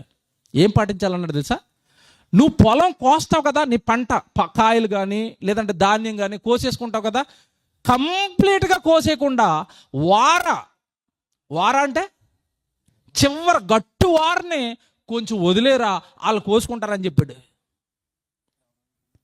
ఏమండి ఇప్పుడు ఎవడన్నా వదులుతాడండి అలాగా? విషయం ఏంటంటే, తాటి చెట్టు ఉంటే ఒక ఇంత జాన లెక్క పండట్లేదని తాటి చెట్లు కొట్టేస్తున్నారు రైతులు. ఇప్పుడు మీకు చాలా ప్రమాదం అది. నేను బాగా స్టడీ చేసి చెప్తున్నాను. మీ పొలంలో ఉన్న తాటి చెట్లు కొట్టకండి, మీకు ప్రమాదం అది. తాటి చెట్టు ఉంటే తాటి చెట్టు మీద కాకుంటుంది. కాకుంటే నీ పొలంలో తిరుగుతున్న ఎలకల్ని చంపుతుంది అది. నువ్వు తాటి చెట్టు కొట్టావు, అది ఉండడానికి లేదు, ఎక్కడికో ఎగిరిపోయింది, ఎలకలన్నీ నీ పంట తినేస్తున్నాయి. ఇక్కడ పోతే తాటి చెట్టు ఉంటే పోయేది జాన పంటే, ఎలకలు పడితే. మీకు అర్థమైందా? దేవుడు సృష్టిలో ఏది పెట్టినా ఒక పనితో పెడతాడు. తాటి చెట్టు వేసాడంటే, కొబ్బరి చెట్టు వేసాడంటే కాకులు నివాసం ఉండడానికి. కాకులు అంటే ఎవరో తెలుసా? సృష్టిలో జిహెచ్ఎంసి కార్మికులళ్ళు. బుర్ర పాడైపోద్ది అటు వెళ్ళానంటే నేను. కాకులు ఎవరు అనుకుంటున్నారు? పారిశుద్ధ్య కార్మికులళ్ళు. మీ ఇంటి ముందు ఎలక చచ్చిపోయి ఉందనుకోండి, మీకు కంపు. అదే కాకుంటే ఏమనొచ్చి క్లీనింగ్ చేసి వెళ్ళిపోద్ది అంతే. అత్తింటది అది. నీకు ఇక్కడ క్లీన్ చేసిందా లేదా? మీ ఇంట్లో మిగిలిపోయిన అన్న బయట ఆడేసేమన్నా కంపు కొట్టేస్తుంది. కాకులు వచ్చి మేము క్లీన్ చేసేస్తాం కదండి, మేము పారిశుద్ధ కార్మికులు. వాళ్ళకి ఇల్లు లేకుండా చేశారు ఈరోజు. తాడి చెట్లు కొట్టేస్తున్నారు, కొబ్బరి చెట్లు కొట్టేస్తున్నారు. ఎక్కడ ఉండాలి అవి? అందుకే ఇంటి నిండా కంపులు, అందుకే వైరస్లు, భయంకరమైన రోగాలు రావడానికి మనం చేస్తాను ఈ పాప పనులండి. దేవుడు ఎంత మంచి మాట రాశాడు తెలుసా బైబిల్లో? జాగ్రత్తగా వినండి. నీ పరదేశి, నువ్వు ఉంటున్న గ్రామంలో కానీ నువ్వు ఉంటున్న పట్టణంలో కానీ భేదవాళ్ళు ఉంటారు కదా, వాళ్ళ కోసం నీ పంటలో కొంత వాళ్ళ కొరకు వదలాలి. ధర్మం. వాడు కూడా బ్రతకాలి కదా. చూడండి ఎంత బాగుంటుంది మాట. ద్వితీయోపదేశకాండం తీయండి, లేవికాండం చూద్దాం. క్షమించండి, లేవికాండం 23వ అధ్యాయం 22వ వచనం. లేవికాండం 23వ అధ్యాయం, లేవికాండం 23వ అధ్యాయం 22వ వచనం చూడండి. మీరు మీ పంట చేలు కోయినప్పుడు, జాగ్రత్తగా వినండి, పంట పండేసింది కోస్తున్నారు. కోసేటప్పుడు మీ పొలము యొక్క ఓరలను పూర్తిగా కోయకూడదు. పూర్తిగా కోసేకండి. పంట పూర్తిగా కోసేకండి. పంట పూర్తిగా కోసేకండి. ఎందుకు? నెక్స్ట్, నీ కోతలో రాలిన పరిగెను ఏరుకొనకూడదు. 2 చెప్పాడు ఇక్కడ. నువ్వు కంప్లీట్గా వార వరకు నీ పంట కోసేయద్దు. ఒకవేళ కోసేసిన నువ్వు కట్టలు కట్టేటప్పుడు పరిగె జారిపోతుందా జరగదా? పరిగె ఏరుకునేవారు ఒకప్పుడు గుర్తుందా రైతులకి? పరిగె అంటే అర్థం ఏంటమ్మా? కట్టలు కడుతున్నప్పుడు ఆ కట్టలోంచి జారిపోయిన ఆ రెన్నుల్ని ఏమంటారు? పరిగె. ఆ పరిగెని రైతు ఏం చేయకూడదట? ఏరుకోకూడదు. వదిలే. ఎందుకు ప్రభావ వదిలేయమంటున్నావు అంటే చెప్తున్నాడు చూడండి. నెక్స్ట్, బేదలకును పరదేశులకును వాటిని విడిచిపెట్టవాలని. ఇంతకీ అక్కడ వదిలేయమంటున్నది ఎవరి కోసమట? బేదలకును పరదేశులకును. పరాయి దేశస్తుడికి పొలం ఉంటుందా వ్యవసాయం చేసుకోవడానికి? వాడు బ్రతుకు తెరువై ఈ గ్రామానికి ఈ దేశానికి వచ్చాడు కనుక వాడు బ్రతకాలి కదా. నీకు పంట ఉంది కదా, నీకు సమృద్ధిగా పండింది కదా. చివరికి ఆ పరిగా ఆ వారలు వదిలేస్తే వాళ్ళు వెనకాల వచ్చి నీ పంట అంతా పట్టుకెళ్ళిపోయిన తర్వాత ఆ పరిగె ఎరుకుని వాళ్ళ ఆకలి తీర్చుకుంటారు. బేదవాళ్ళు కదా, బేదోడు కదా. ఎవడు బాగుందా లేదా బైబిల్? ఇది మతమా ధర్మా చెప్పండి? పక్కోడిని ఆకలి తీర్చరా, పక్క బేదవాడిని కాపాడరా అంటున్నది మతమా ధర్మమా? ఇక్కడ ఇంకో మాట చెప్తాను. బేదలకి పంటదులు అన్నాడా? వాడు క్రైస్తవుడైతేనే పంటదులు అన్నాడా? అదే మతం అనుకోండి, క్రైస్తవ్యం. మనమంతా క్రైస్తవులమే. క్రైస్తవుడు పొలంలో క్రైస్తవుడే పనిచేయాలి, క్రైస్తవుడే సాయం చేసుకోవాలి, పొలంలోకి ఎవరిని దిగనవకు అన్నాడు దేవుడు. మతం అంటది అలాగా, మార్గం. వాడు భేదవాడైతే చాలు, వాడు కులం ఏంటి నీకెందుకు, వాడు ఏ మతస్థుడు నీకెందుకు, మతం ఏమంటే ఇలాగా భేదాలు పెడుతుంది. మార్గం ఇది, ధర్మం ఇది. ఇదేమంటదంటే వాడు భేదవాడైతే చాలు, వాడికి నువ్వేం చేయాలి, అన్నం పెట్టు, భేదవాడిని కరుణించు. బాగుందండి బైబిల్. భేదల పట్ల ఎంత జాలి చూపించాడో తెలుసా దేవుడు. ఇంకో మాట చూపిస్తాను మీకు. ద్వితీయోపదేశకాండం తీయండి ఇప్పుడు, 15వ అధ్యాయం 7వ వచనం. ద్వితీయోపదేశకాండం 15వ అధ్యాయం 7వ వచనం చూడండి. నీ దేవుడైన యెహోవా నీకిచ్చుచున్న దేశమందు నీ పురములలో ఎక్కడైనను నీ సహోదరులలో ఒక భేదవాడు ఉండిన ఎడల, భేదవాడైన నీ సహోదరుని కరుణింపకుండా నీ హృదయమును కఠినపరచుకొనకూడదు. చూసారా, నీ దగ్గర భేదవాడు ఉంటేనట వాడిని కరుణించకుండా నీ హృదయాన్ని ఏం చేయకూడదట, కఠినం చేసుకోకూడదు. మరి ఏం చేయాలి ప్రభు వాడికి చెప్తున్నాడు చూడండి. చదవండి. నీ చెయ్యి ముడుచుకొనక వాని కొరకు అవశ్యముగా చెయ్యి చాచి వాని అక్కర చొప్పున వాని అక్కరకు చాలినంత అవశ్యముగా వానికి అప్పియ్యవలెను. వాడికి ఎంత అవసరం పడితే అంత నువ్వేమివ్వాలట, అప్పివ్వాలని ఏ గ్రంథం చెప్పిందండి, బైబిల్ చెప్పిందండి. భేదోడికి అప్పినైనా అంటుంది. మన మనుషులు ఎలా ఉన్నారు చెప్పండి. ఇప్పుడు వాడు అప్పుకు వస్తాడన్న సంగతి ఇలా తెలిసిందంటే ఫోన్లో ఆపేస్తున్నారు. ఇప్పుడు వాడు హాస్పిటల్లో ఉన్నాడని తెలిస్తే చాలు వీడు ఫోన్ ఆపేస్తాడు. అప్పుడుగుతాడేమో, ప్రమాదంలో ఉన్నవాడు అప్పుడుగుతాడేమో అని జాలి పడాలి కదా. ప్రమాదంలో నీ సహోదరుడికి ఏం జరిగిందో నువ్వే రివర్స్లో అడగాలి కదా. తమ్ముడు డబ్బులున్నాయా, చెల్లి డబ్బులున్నాయా, అక్క డబ్బులున్నాయా, మీరు ప్రమాదంలో ఉన్నారు కదా, ఇప్పుడు అవస్థలో ఉన్నారు కదా, ఇప్పుడు కష్టంలో ఉన్నారు కదా. ఆ కష్టం రేపు నాకు రావచ్చు, ఈరోజు మీకు వచ్చింది. ఆ కష్టంలో ఉన్నప్పుడు వాడిని ఏం చేయాలి, నువ్వే అడిగి వాడి అవసరాలకి నువ్వేమివ్వాలట, అప్పియు. భేదవాడిని కరుణించకుండా నీ హృదయాన్ని కఠినం చేసుకోవద్దు. పేదవాడిగా ఉండిపోయాడు నీ సహోదరుడు, అక్కర్లో ఉండిపోయాడు నీ సహోదరుడు, కష్టంలో ఉండిపోయాడు నీ సహోదరుడు, వాడికి సాయం చేయంటుంది. ఏమన్నా మతమా ధర్మమా చెప్పండి. ఇది మతం అండి. ధర్మం చెయ్యు, కాపాడు, కరుణించు, వాడిని కాపాడు. ఇది ధర్మం. సాటి మనిషి నీ వల్ల నీ సహోదరుడు సాటి, అతనిలో కూడా ప్రాణం ఉంది, అతనిది కూడా కుటుంబమే, అతనిది కూడా కష్టమే, అర్థం చేసుకో అంటుంది. నిజంగా చెప్తున్నానండి, బైబిల్ మనిషిని మనిషిగా మారుస్తుందండి. ఎందుకంటే మనిషిలో లేడు. ఇప్పుడు ఎలా ఉన్నాడు, మనిషి మృగం అయ్యాడా? 4 రోజుల నుంచి మీరు న్యూస్లో చూస్తున్నారా, కాశ్మీర్లో పహల్గామ దాడి ఏం చేశారు వాళ్ళు? మనుషులా మృగాలా చెప్పండి. మృగాలండి అవి. గన్నలు వేసుకొచ్చి ఎదురుగ్గా ఉన్న భార్య భర్తను కాల్చి చంపారంటే మనుషులా మృగాల? మీరు చెప్పండి. మనుషులు అవి. దయ, జాలి, కరుణ ఏమీ లేని మృగాలండి అవి.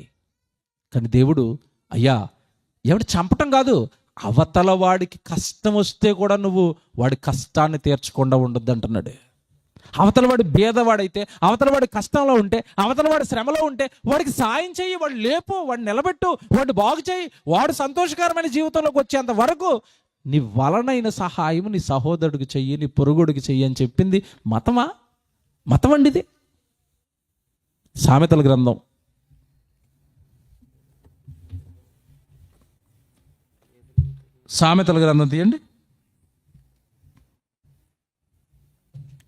19వ అధ్యాయం 17వ వచనం.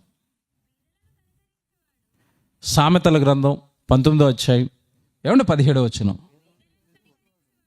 భేదలను కనుకరించేవాడు యెహోవాకు అప్పిచ్చువాడు. ఎంత పెద్ద మాట అండి అది. నీ పొరుగునున్న నీ భేదోని కనుక నువ్వు కరుణించావా, నాకే అప్పిచ్చావరా అన్నాడు. ఇప్పుడు దేవుడికి అప్పిస్తే తీరుస్తాడా, తీర్చడా? ఎలా తీరుస్తాడు? ఎంత బలంగా తీరుస్తాడు. భేదోడికి ఏమైనా సాయం చేసావా, నాకు అప్పిచ్చావు అంటున్నాడు. నాకు మతిపోయిందండి ఆ మాట. దేవుడికి అప్పివ్వగలమండి మనం? దేవుడికి ఏమైనా అప్పిస్తారా? భూమి మీద ఉన్న బంగారం అంతా ఎవరు చేశారు చెప్పండి? దేవుడు. ఈ నేలంతా చేసింది ఎవరు? దేవుడు. మన కట్టుకున్న బట్టలన్నీ చేసింది ఎవరు? దేవుడు. భేదోడికి నువ్వు ఏదైనా సాయం చేస్తున్నట, నువ్వు నాకు అప్పిచ్చావు కొడుకే. ఎందుకంటే ఆ భేదవాడు కూడా నా కొడుకే కదా. నా కొడుకుకు నువ్వు సాయం చేసావంటే నాకు చేసినట్టే, నీ రుణం ఊరకనే నేను ఉంచుకోనన్నాడు. బాగున్నాడు దేవుడు, ఎంత బాగున్నాడు. బైబిల్ ముద్దొచ్చేస్తుందండి. బైబిల్ గుండెల పని పెట్టుకుని తిరగాలనిపిస్తుంది. 41 కీర్తన తీయండి. 41 కీర్తన మొదటి వచనం. 41 కీర్తన మొదటి వచనం. బేదలను కటాక్షించువాడు ధన్యుడు, ఆపత్కాలమందు యెహోవా వానిని తప్పిస్తాడు. ఎవరిని? ఈ బేదలను ఎవరైతే కరుణిస్తున్నాడో, ఈ బేదలకు ఎవరైతే సాయం చేస్తున్నాడో, వీడికి ఒకానొకప్పుడు అపాయం వస్తుందా? వస్తుంది. వీడికి అపాయం వచ్చినప్పుడు ఎవరు దిగుతారట? నేను దిగుతానన్నాడు. అమ్మ, అసలు ఇది అర్థమైతేనండి మీరు ఎతుకుతారక. మీ ఊర్లో పడి ఎక్కడున్నారు బాబు బేదలన్నీ ఎతుకుతారు రేపటి నుంచి. ఎందుకంటే బేదలను కనుక మనం కరుణిస్తే మనకు అపాయం వచ్చినప్పుడు దేవుడు ఏం చేస్తాడట? తప్పిస్తాడు. ఏమన్నా ఇంత ఇంత ఇంత ఇలాగ ఎందుకు మోటివేట్ చేస్తున్నాడు ప్రజల్ని? బేదలను కరుణించరా, బేదలను కరుణించరా, బేదలను కరుణించరా, నేను నీకు తోడుగా ఉంటాను రా, నాకు అప్పించిన వాడురా, నేను నీకు సాయం చేస్తాను రా, నేను నీకు కష్టం వచ్చినప్పుడు నీకు తోడుగా ఉంటాను రా. బేదలను కరుణించరా, బేదలను కరుణించరా. బేదలు కూడా నా పిల్లలేరా, బేదలు కూడా నీలాంటి ప్రాణమేరా. వాళ్ళతో కూడా నీకులాగా వాళ్ళకి ఆశలు ఉంటాయిరా, నీకులాగా వాళ్ళకి ఇష్టాలు ఉంటాయిరా. నిజంగానండి, దేవుడు అర్థమైపోతే ఉంటుందండి జీవితం. ఏమండి, మీకు మాట చెప్తాను, ఎంత ఆనందం వస్తుందో నేను సెల్ఫ్గా అనుభవించానండి ఒకసారి. ఈ బేదలను కరుణించు అన్న మాట ఇప్పుడు మైండ్లో ఉంటుంది. నేను ఈ మీటింగ్లకు తిరుగుతానండి. కరెక్ట్గా 2:30-3 ఆ టైంలో విజయవాడలో బస్ స్టాండ్లో దిగాను. 2:30-3 అంటే పొద్దు నుంచి ప్రయాణం చేస్తే ప్రాణం ఎలా ఉంటుంది చెప్పండి? ఆకలితోనండి ఇంకా చాలా అలసట చెందేసింది. ఏ దొరికితే తినేద్దామన్నా తిరుగుతున్నాను బస్ స్టాండ్లో. తినేయాలి, వెంటనే బస్సు ఎక్కాలి. మళ్ళీ సాయంత్రం నాకు తెలిసి గూడు మీటింగ్స్ అనుకుంటాను, ఇక్కడికే కోసం వస్తున్నాను. తిరుగుతుంటే ఒక క్యాంటీన్ దగ్గరికి వెళ్ళేవండి. వాడు పెద్దది పెట్టాడు మెను. అమ్మయ్య అనుకున్నాను. సార్, పెరుగు రైస్ కావాలా, జీరా రైస్ కావాలా, టమాటా రైస్ కావాలా, వడ కావాలా, బొండాలు కావాలా, ఇడ్లీలు కావాలా అంటున్నాడు. దొరికింది, స్తోత్రం అనుకుని అలాగెళ్ళి అవన్నీ ఇలా ఎత్తుక్కుంటాను. ఏం తినాలని ఎత్తుక్కునేలోపు ఇంత పిల్లండి, చిన్న పిల్ల వచ్చి నా కాలు అట్టుకుని ఇలాగా ఇక్కడ కొడుతుంది. చిన్నపిల్ల కాలు దగ్గర ఇలా కొట్టి అన్న అంటుంది. నిజంగా ఆ మూమెంట్ చూస్తారండి. ఇప్పుడు నా ఆకలి ఎంతో ఆ పిల్ల ఆకలి కూడా అంతే కదా. నిజంగా ఇలాంటివి చేసి చూడండి, మీ జీవితంలో వచ్చే ఆనందం అండి. ఆ పిల్లల్ని పిలిచి ఏటమ్మా అంటే ఆకలేస్తుందన్న అంటుంది. ఈ పిల్లని ఇలా లాగాను, కొంచెం ముందుకు లాగి మొత్తం మెనూ చూడన్నాను.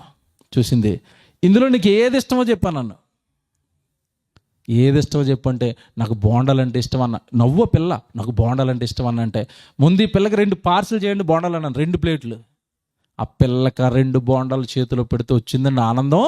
ఇక నవ్వు అసలు నాకు అసలు ఆ ప్యాకెట్ చేతిలోకి వచ్చి నన్ను చూడటం కూడా చూడలేదు, పరుగేగా బోండాలు అట్టుకుని.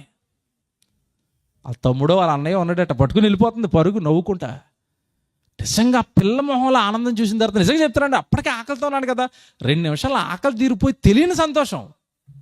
ఆ తర్వాత నెమ్మదిగా మేము భోజనం తీసుకుని తిన్నాం. బేదలను కరుణిస్తే వచ్చే ఆనందం అండి వర్ణనాతీతం.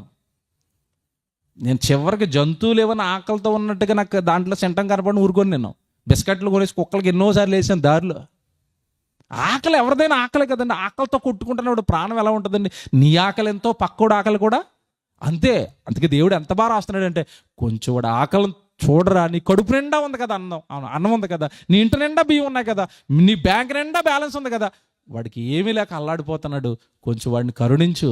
మతమా ధర్మమా చెప్పండి? ఇప్పుడు బైబిల్ మతమా? ఇంకోటి చెప్పనా, ఒకటండి ఆకలి దగ్గర అల్లాడిపోతుంది ప్రపంచం. రెండోది న్యాయము దొరక్క అల్లాడిపోతుందండి ప్రపంచం. అవునే కదా చెప్పండి? ఎక్కడికి వెళ్ళినా మనిషికి న్యాయం దొరుకుతుందా? చిన్న కోర్టు మొదలుకొని పెద్ద కోర్టు వరకు హవా అంతా ఎవరిదే?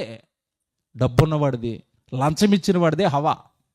నా జీవితంలో జరిగిందండి, నేను ఇప్పటికీ షాక్ మర్చిపోలేను నా జీవితంలో ఉన్నది. నేను సిస్టర్ గారు మా పిల్లలు అందరూ బండి మీద వెళ్తుంటేనండి, ఒకడు వెనకాల నుంచి వచ్చి గుద్దేసాడండి మమ్మల్ని. పిల్లోడు అంత దూరంలో ఎగిరిపడ్డాడు, సిస్టర్ ఎక్కడో పడిపోయింది, నేను కింద పడిపోయాను, నాకు దెబ్బలు తగిలేసాయి, ఆమె కాలు ఇరిగిపోయింది. పిల్లోడు కన్ను పోయిందేమో అనుకున్నా, కన్ను వాచిపోయి ఇంత లావు అయిపోయిందండి. చిన్న పిల్లోడు మావాడు. వాడు వెనకాల నుంచి గుద్దాడండి. మాకు ఆ స్పృహ లేదు. ఎవరో వచ్చి లేపారు, మమ్మల్ని అందరిని హాస్పిటల్కి తీసుకెళ్ళి ఈ లోపు ఎవరో పోలీసులు చెప్పారు, వాడు ఆటో అక్కడే వదిలేసి పారిపోయాడు. పోలీసులు వచ్చి ఆటో హాస్పిటల్ పట్టుకెళ్ళిపోయారు, పోలీస్ స్టేషన్ పట్టుకెళ్ళిపోయారు. వాడు ఆటో, మా బండి నెమ్మదిగా మా ఫ్రెండ్స్ ఉంటే ఇంటికి పట్టుకొచ్చారు. మేము వైద్యం అంతా చేయించుకునండి.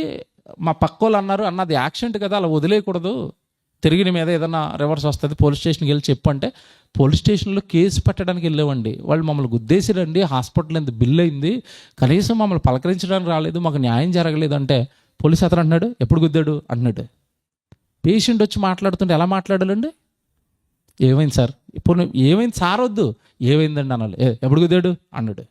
4 రోజులు 4 రోజులు కుదిరితే ఎక్కడ పడుకున్నావు ఇప్పటి వరకు అంటున్నాడు. ఒంటి నిండా దెబ్బలతో వెళ్తే దెబ్బలు ఉన్నాయి సార్, హాస్పిటల్కి వెళ్ళాడు. అవన్నీ కుదరవు, యాక్సిడెంట్ అయిన రోజు కేసు అట్టాలి అంటున్నాడు. నాకు సీన్ అర్థమైపోతుంది నెమ్మదిగా, ఎందుకంటే బైబిల్ చదువుకున్నాం కదా, మనిషి మాట్లాడుతుంటే లోపల ఏముందో తెలుస్తుంది. నాకు నెమ్మదిగా అర్థమైంది ఏంటంటే, వీడు మొత్తం మీద గుద్దునోడు వీడికి ఏమి ఇచ్చేశాడు? లంచం ఇచ్చేశాడు. నేను వచ్చే లోపండి ఆటో లేదండి, అక్కడ పట్టుకెళ్ళిపోయాడు. వచ్చి పోలీసు వాళ్ళు లంచం తీసుకునండి, మేము ఎంత మొత్తుకున్న కనీసం కేసు కూడా ఫైల్ చేయలేదండి, మాకు అన్యాయం జరిగిందంటే.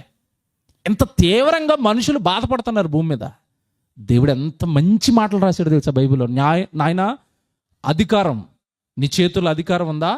నీ అధికారం అవతల వాడికి న్యాయం చేయాలి అంటే, వాడికి అన్యాయం నువ్వు ఎప్పుడు చేస్తావంటే, లంచము పుచ్చుకున్నావా న్యాయాన్ని నువ్వు తప్పించేస్తావు గనక లంచము నా దృష్టికి అసహ్యం, తీసుకున్నావా నేను చంపేస్తాను అన్నాడు దేవుడు. లంచం వద్దు, లంచం తీసుకున్నవాడు న్యాయాన్ని తప్పిస్తాడు. లంచగొండ్లు నా దృష్టికి అసహ్యులు, లంచం ఎవడు పుచ్చుకోవద్దు అన్నాడు. మాట చూస్తారా? లేవికాండం చూడండి ఒకసారి, ద్వితీయోపదేశకాండం 16వ అధ్యాయం 19వ వచనం చూడండి. 19 నుంచి చూద్దాం. ద్వితీయోపదేశకాండం 16వ అధ్యాయం 19 నుంచి చూడండి.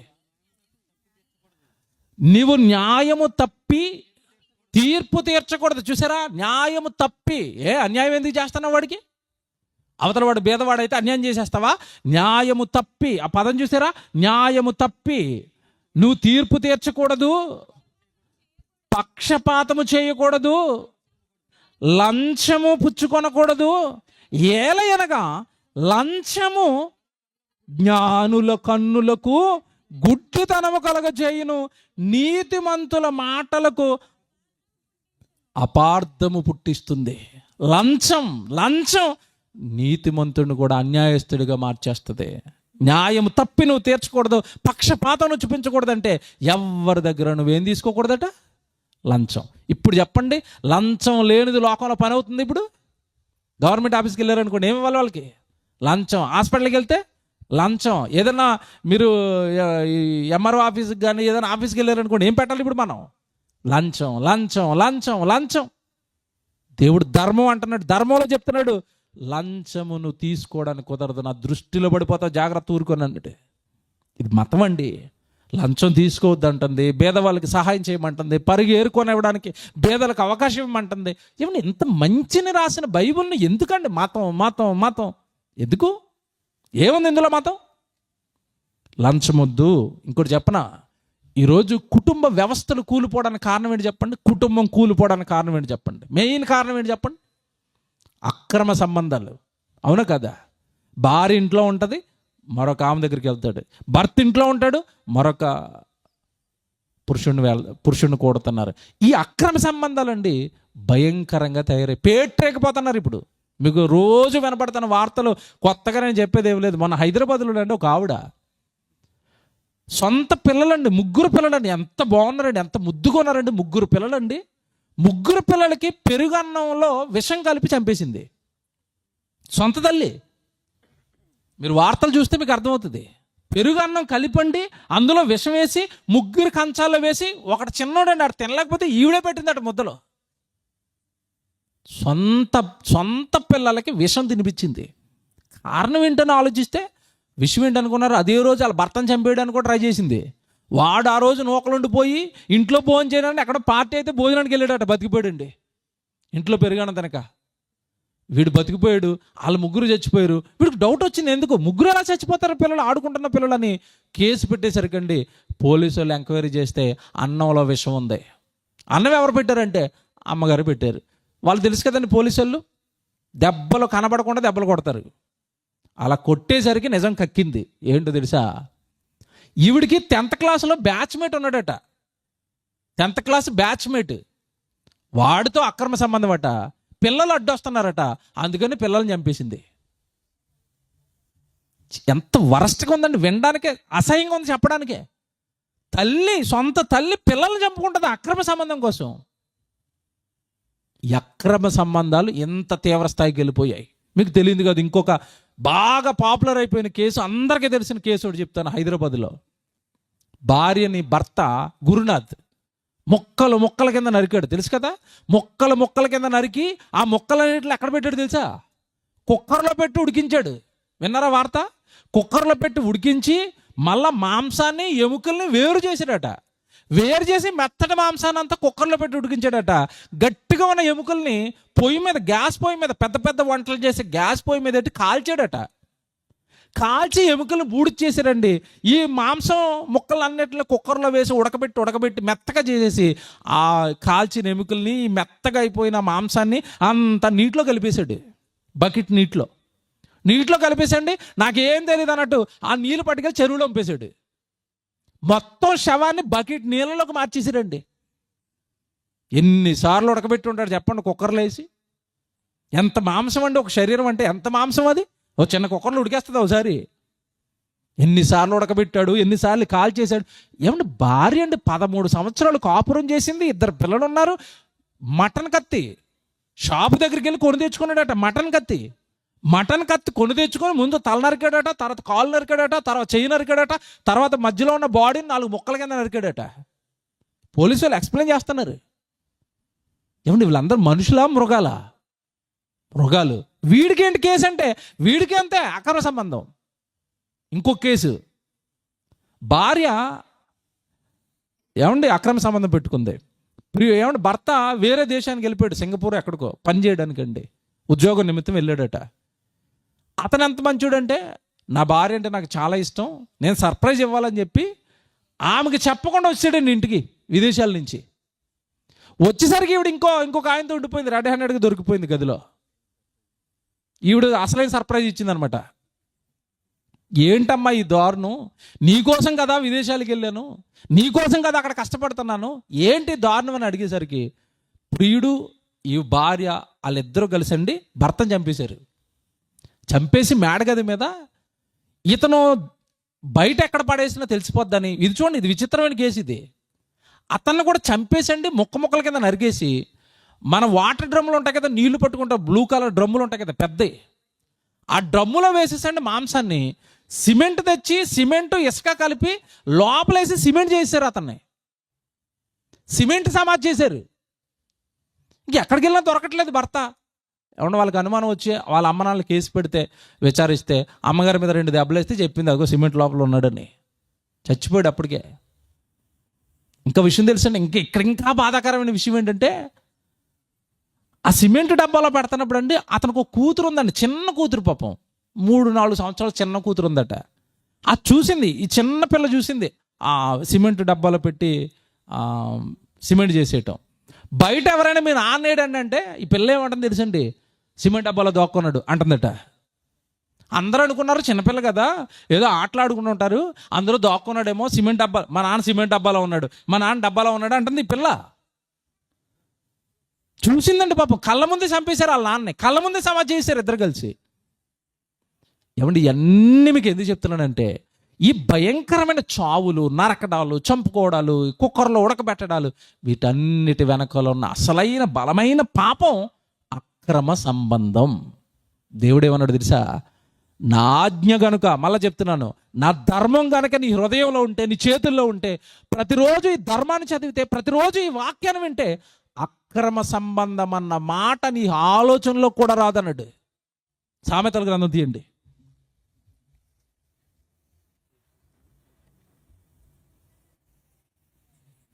6వ అధ్యాయం 23 నుంచి అండి, ముగించేస్తాను.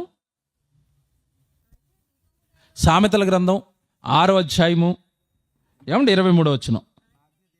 ఆజ్ఞ దీపముగాను ఉపదేశము వెలుగుగాను ఉండును. ఏమండి? శిక్షార్థమైన గద్దింపులు, జీవ మార్గములు.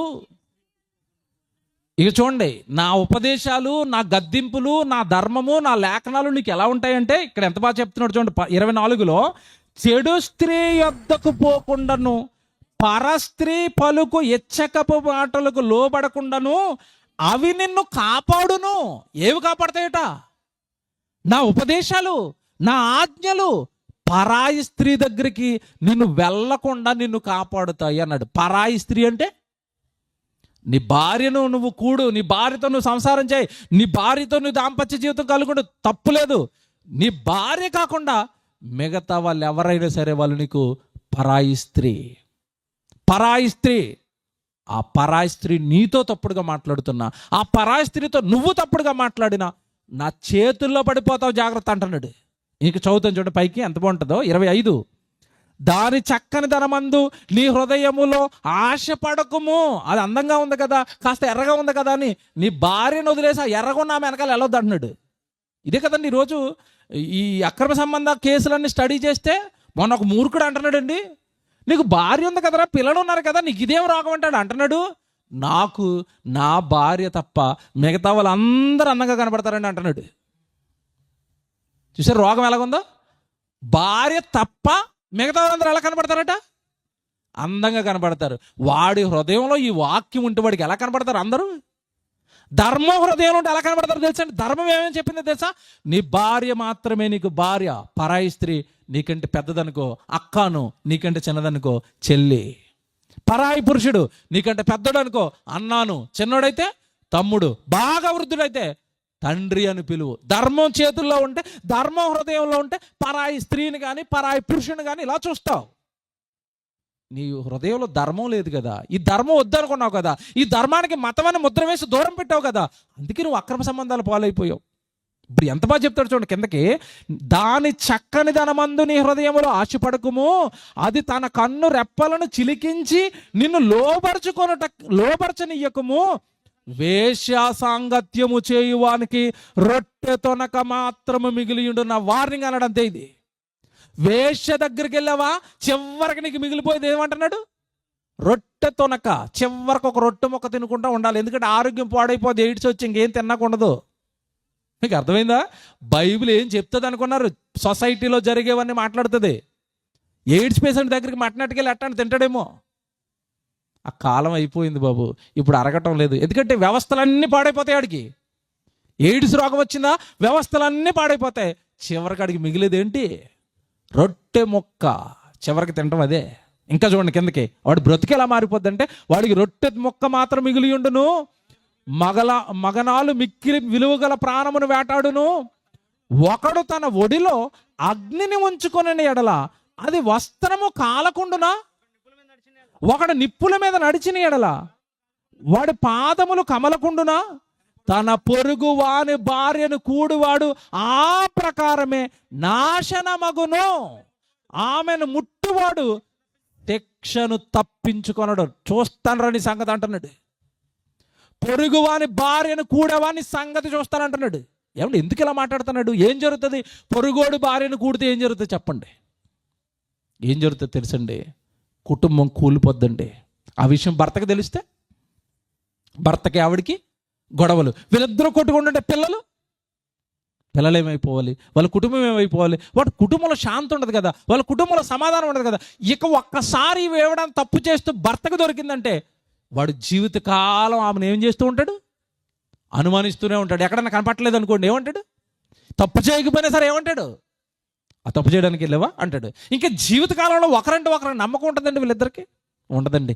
60-70 ఏళ్ళ జీవితం ఒకరినొకరు అసహించుకుంటూ, ఒకరినొకరు అనుమానించుకుంటూ, నువ్వు అలా చేసావని దెప్పు పొడుచుకుంటూ. అంతే కదండి, మనిషి వదులుతాడు ఏటోసారి తప్పులు దొరికితే. భర్త దొరికేసాడు అనుకోండి, ఇంకంతే, భార్యకి దొరికింది అస్త్రం, జీవితకాలం వేటాడుతుంది. నీ సంగతి నాకు తెలియదు అనుకుంటున్నావా అంటది. అయిపోతా, ఒక్క మాటతో చాలు, చచ్చూరుకుంటాడు అంతే. పెళ్ళిళ్ళు 10 నిమిషాలు కనపడలేదు అనుకోండి, ఎక్కడికి వెళ్ళావు, నీ సంగతి తెలుసు కదా అంటది. చచ్చిపోతాడు. ఇక పెళ్ళి లేదు, ఏమీ లేదు కాదు, వెనకాల ఆ రికార్డింగ్ అంతా గుర్తొస్తూ ఉంటుంది, పాత పాపం. జీవితకాలం చావండి, జీవితకాలం చావండి. జీవితకాలం చావండి. ఎందుకు రాలా ప్రతిరోజు చస్తావా పాపం చేసి ఆమె చేతిలో పడి?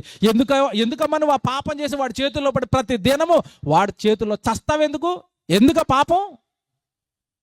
ధర్మం నేర్పిస్తుంది. ధర్మం ఇది.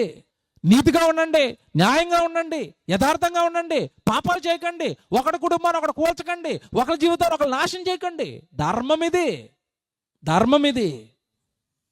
ఒకవేళ నేను వినను, నేను గనక నువ్వు ఎన్ని చెప్పినా నేను ఈ పాపమే చేస్తాను అంటే కింద చెప్తున్నాడు, సీవియర్ వార్నింగ్ అనమాట ఇది. 32 చూడండి. 32 జారత్వము జరిగించువాడు కేవలము బుద్ధిశూన్యుడు, ఆ ప్రకారము చేయువాడు స్వనాశనమును కోరువాడే. అంటే ఆడు చావాడి మీద తెచ్చుకుంటాడని అర్థం. ఇంక చెప్పాను కదా, జీవితకాలం ఎవడ చూసినా సరే ఒరే మన టీవీలో దొరికిపోయింది ఈడనా అంటాడు. అప్పుడప్పుడు చూడండి, అప్పుడు భార్యలు కొంతమంది ఏం చేస్తారంటే వీళ్ళు బాగా తెలివైన వాళ్ళు, భర్తను పట్టుకోవడానికి రూమ్లో రెడ్ హ్యాండెడ్గా పట్టుకోవడానికి మధ్యకాలంలో భార్యలు ఏం చేస్తున్నారంటే లైవ్ కెమెరాలో పట్టుకుని వెళ్ళిపోతున్నారు టీవీ వాళ్ళు తీసుకుని. ఆడు ఏమేమి దొరుకుతాయని ఆడు చూస్తూ ఉంటాడు కెమెరా వేసుకుని. ఆడు కెమెరా ఆన్ చేసి అలా డోర్ కొట్టగానే అయ్యగారు అలా కెమెరాలోకి వస్తున్నాడు. ఏమన్నాడు పొరపాటును బయటకు వస్తే ఒరే మన టీవీ 9లో రూమ్లో దొరికిపోయింది ఈడే కదా అంటే ఎలాగుంటుంది చెప్పండి జీవితం? తలెత్తుకుంటాడా? బయట టిఫిన్ తెచ్చుకోవడానికి వెళ్తాడా? బయట ఉద్యోగం చేసుకోవడానికి వెళ్ళగలడా? రోడ్డు మీద మొహం వేసుకుని తిరగలడా? వాడు తన స్వనాశనాన్ని కోరుకుంటున్నాడు. జీవితంలో శాంతి ఉండదుక, సుఖం ఉండదుక, జీవితకాలం ఆ నింద వెంట. ఏమండి మీకు మాట చెప్తాను, దేవుడు మంచోడండి. వ్యభిచారం చేసో దొంగతనం చేసో ప్రభా రోజేదో ఆవేశంలో చేశాను నన్ను క్షమించండి అంటే దేవుడు మంచోడు. పోలేరా పారిపోయావా అంటాడు. మారిపోయిన ప్రభా నేను ఎప్పుడు చేయను ప్రభా అంటే నేను క్షమించాను రా అంటాడు. ఎవరు? దేవుడు. దేవుడు క్షమిస్తాడు. నీ చుట్టూ ఉన్న నీ ఊర్లో వాళ్ళు క్షమిస్తారా నిన్ను?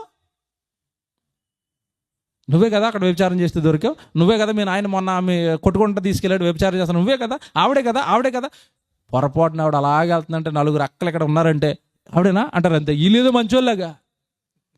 ఆవిడ బతకనివ్వరండి. ఇక వ్యభిచారం అందు పట్టుబడిన స్త్రీని బతకనిచ్చారు. ఆ రోజు పట్టుకొచ్చేసారు రాళ్ళతో కొట్టి చంపేయడానికి. ఈరోజు నువ్వు దొరికితే నిన్ను వదులుతుంది అనుకుంటున్నావా సమాజం? అందుకే అంటున్నాడు జాగ్రత్త పడు. ఈ జారత్వము జరిగించేవాడట ఏం కోరుకుంటున్నాడట? తన స్వనాశనమును కోరుకొనిచున్నాడు. వాడు దెబ్బలకును అవమానమునకును పాత్రుడగును. ఇదే చెప్తున్నాను ఇందాక నేను, ఇది అండర్లైన్ చేసుకోండి. వాడికి జీవితకాలం ఏటట? దెబ్బలు అవమానాలు, దెబ్బలు అవమానాలు, దెబ్బలు అవమానాలు. వీడు దొంగ, వీడు వ్యభిచారి, వీడు పాపాత్ముడు, వీడే మర్డర్ చేశాడు, నరహంతకుడు. ఏ పాపము చేసినా ఆ అవమానం నిన్ను జీవితకాలం వెంటాడేస్తుంది. వానికి కలుగు అపకీర్తి ఎన్నటికీ నీ తొలగిపోదు. అదిటండి, ఒక్కసారి వ్యభిచారంలో దొరికిపోతే అది ఎప్పటికీ తొలగిపోదట. దేవుడు క్షమిస్తాడు. మనుషులు వ్యభిచారి ముద్ర వేసేస్తానంతే. వ్యభిచారి, వీడు దొంగ, వీడు నరహంతకుడు, వీడు పాపం, వీడు బూతులోడు. వద్దండి, ధర్మం దగ్గరికి రండి, మీ జీవితాలు మార్చేస్తుంది. ధర్మం దగ్గరికి రండి, మీ బ్రతుకు మార్చేస్తుంది. ధర్మం చదవండి, మీకు ఎన్ని మంచి విషయాలు తెలుస్తాయండి. నేను చెప్పిన కొన్నండి, నేను చాలా తక్కువ చెప్పాను, చాలా తక్కువ. ముందు చెప్పిన అన్నయ్య చాలా తక్కువ చెప్పారు. మీరు రోజు చదవండి. ఇది మతం మనకొద్దు నాయన. మత్తయి సువార్త 23వ అధ్యాయం యేసుప్రభువు ఏమంటున్నాడు చూడండి. మనం మార్గంలో ఉందాం, మనం మంచిగా ఉందాం, మనిషిని మనిషిగా ప్రేమిద్దాం, మనకి మతం వద్దు. మత్తయి సువార్త 23వ అధ్యాయం 15వ వచనం. మత్తయి సువార్త 23వ అధ్యాయం 15వ వచనం. అయ్యో వేషధారులైన శాస్త్రులారా పరిసయ్యులారా, ఒకడిని మీ మతములో కలుపుకొనుటకు మీరు సముద్రమును భూమిని చుట్టి వచ్చేదారంటే మతంలో కలుపుకోవడానికి అన్ని అష్ట కష్టాలు పడతారంటున్నాడు. భూమిని సముద్రాన్ని చుట్టూ వస్తారంటే మతంలోకి మనిషిని తీసుకురావడానికి నానా కష్టాలు పడాలి. మార్గంలోకి ఏముందండి, ఈజీగా వచ్చేస్తారండి. మన మార్గం అందుకే పొలోమని వచ్చేస్తారు మన దగ్గరికి. పౌలు గారు మాట్లాడుతుంటే రాజుకి ప్యాంట్ తడిచిపోయింది ఆ రోజు. పౌలా ఎంత సులభముగా నన్ను క్రైస్తవుడిని చేజూచు చెమట్లు పట్టేసినండి. వాడికి చెమట్లు పట్టేసి ఆ రోజు పౌలు గారు మాట్లాడుతుంటే, బాబు నేను క్రైస్తవుడు, నీకు నమస్కారం, ఇంకొద్దిసేపు మాట్లాడేవాడు నేను క్రైస్తవుడిని అయిపోతాను, వద్దు బాబు నీ ప్రసంగం ఆపి అన్నాడు. మార్గం కదండి ఈజీగా ఆకర్షిస్తుంది, ధర్మం కదండి ఈజీగా ఆకర్షిస్తుంది. ఇందులోకి ఆటోమేటిక్ చెప్తే చాలా వస్తారండి. అదే ఈరోజు చాలా మంది కడుపు మంట, ఏటని అందులోకి వెళ్ళిపోతున్నారు. అందులోకి వెళ్ళి మతం అయితే రారురా, ఎందుకు వస్తున్నారు ఇందులోకి? మార్గము గనుక, ధర్మము గనుక వస్తున్నారు. పోనీ మనం మనం మన మార్గం మన ధర్మం అన్నాం అనుకోండి, వాళ్ళు కూడా ఏమన్నారు ఇప్పుడు, మాది ధర్మమే అన్నాడు. మీ ధర్మం అయితే ధర్మం చెప్పరా, మా మీద ఎందుకు దాడి చేస్తావు? మీ ధర్మం అయితే మీ ధర్మంలో, నేను ఇప్పుడు చెప్పు, నేను ఎంత బాగా చెప్తున్నాను, మా ధర్మం ఎంత గొప్పదా, అలాగే నీ ధర్మం గొప్పతనని చెప్పు. నీది గొప్పదనుకో నీ ధర్మంలోకి వస్తారు, ఈ ధర్మం గొప్పదనుకో ఇందులోకి వస్తారు. ఇప్పుడు దాడులు ఎందుకు, ఫైటింగ్లు ఎందుకు, చంపుకోవడాలు ఎందుకు, కొట్టుకోవడాలు ఎందుకు, తిట్టుకోవడాలు ఎందుకు, ఎందుకు ఇది? ఇదిగో, ఒకడిని మీ మతములో కలుపుకోవడానికి భూమిని సముద్రాన్ని మీరు ఏం చేస్తారు, చుట్టొచ్చేస్తారు, భూమిని సముద్రాన్ని చుట్టొచ్చేస్తారు అందులోకి.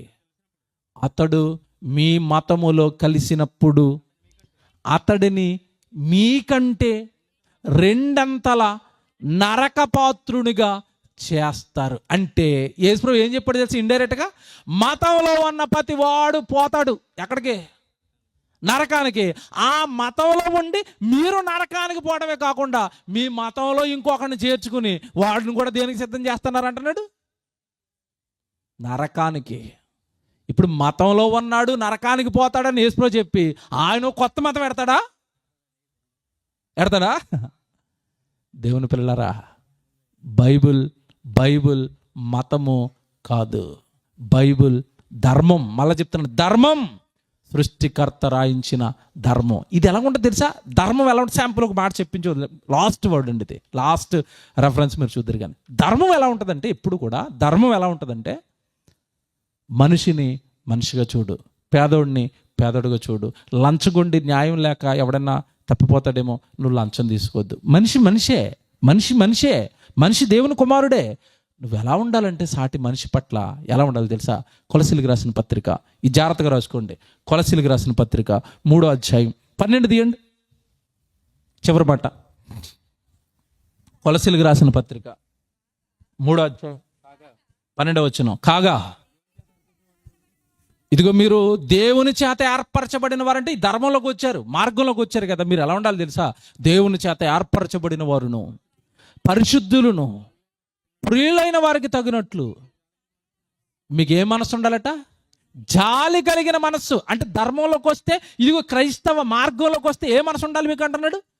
జాలి కలిగిన మనస్సు, దయాళత్వము, వినయం, సాత్వికం, దీర్ఘశాంతం ధరించుకోనండి. ఇదిగో, నా దగ్గరకు వస్తే మీలో ఉండవలసినవి ఏంటంటే జాలి ఉండాలి. జాలి ఉందనుకోండి, పేదోడికి సాయం చేస్తామా? చేస్తాం. జాలి ఉందనుకోండి, అవతలోడు కష్టార్జితాన్ని లంచంగా తీసుకుంటామా? తీసుకోం. జాలి ఉందనుకోండి, జాలి పడిన మనం ఏదో అవసరానికి డబ్బులు ఇచ్చి వడ్డీ ఎంత ఇస్తావు అని అడుగుతారండి? వడ్డీ వ్యాపారాలు చేసేవాడికి ఏం లేదు, జాలి లేదు. 10 రూపాయలు వడ్డీయా, ఆత్మహత్యలు చేసుకుంటారండి వడ్డీలు కట్టలేక. వాడు రక్తాన్ని తాగుతున్నావు కదా, వడ్డీలు, లంచాలు, అవతల వాడు నాశనం చేసే భయంకరమైన పనులు జాలి కలిగిన మనసు ఉన్నవాడు చేస్తాడా? ఏమన్నా మాట్లాడుతానండి, నీది ఒక 1000-2000 ఖర్చు అయిపోతున్నప్పుడు నీకు బాధ వేస్తుందా లేదా? డబ్బులు ఖర్చు పెడుతున్నప్పుడు మీకు బాధ వేస్తుందా లేదా? వేస్తుంది.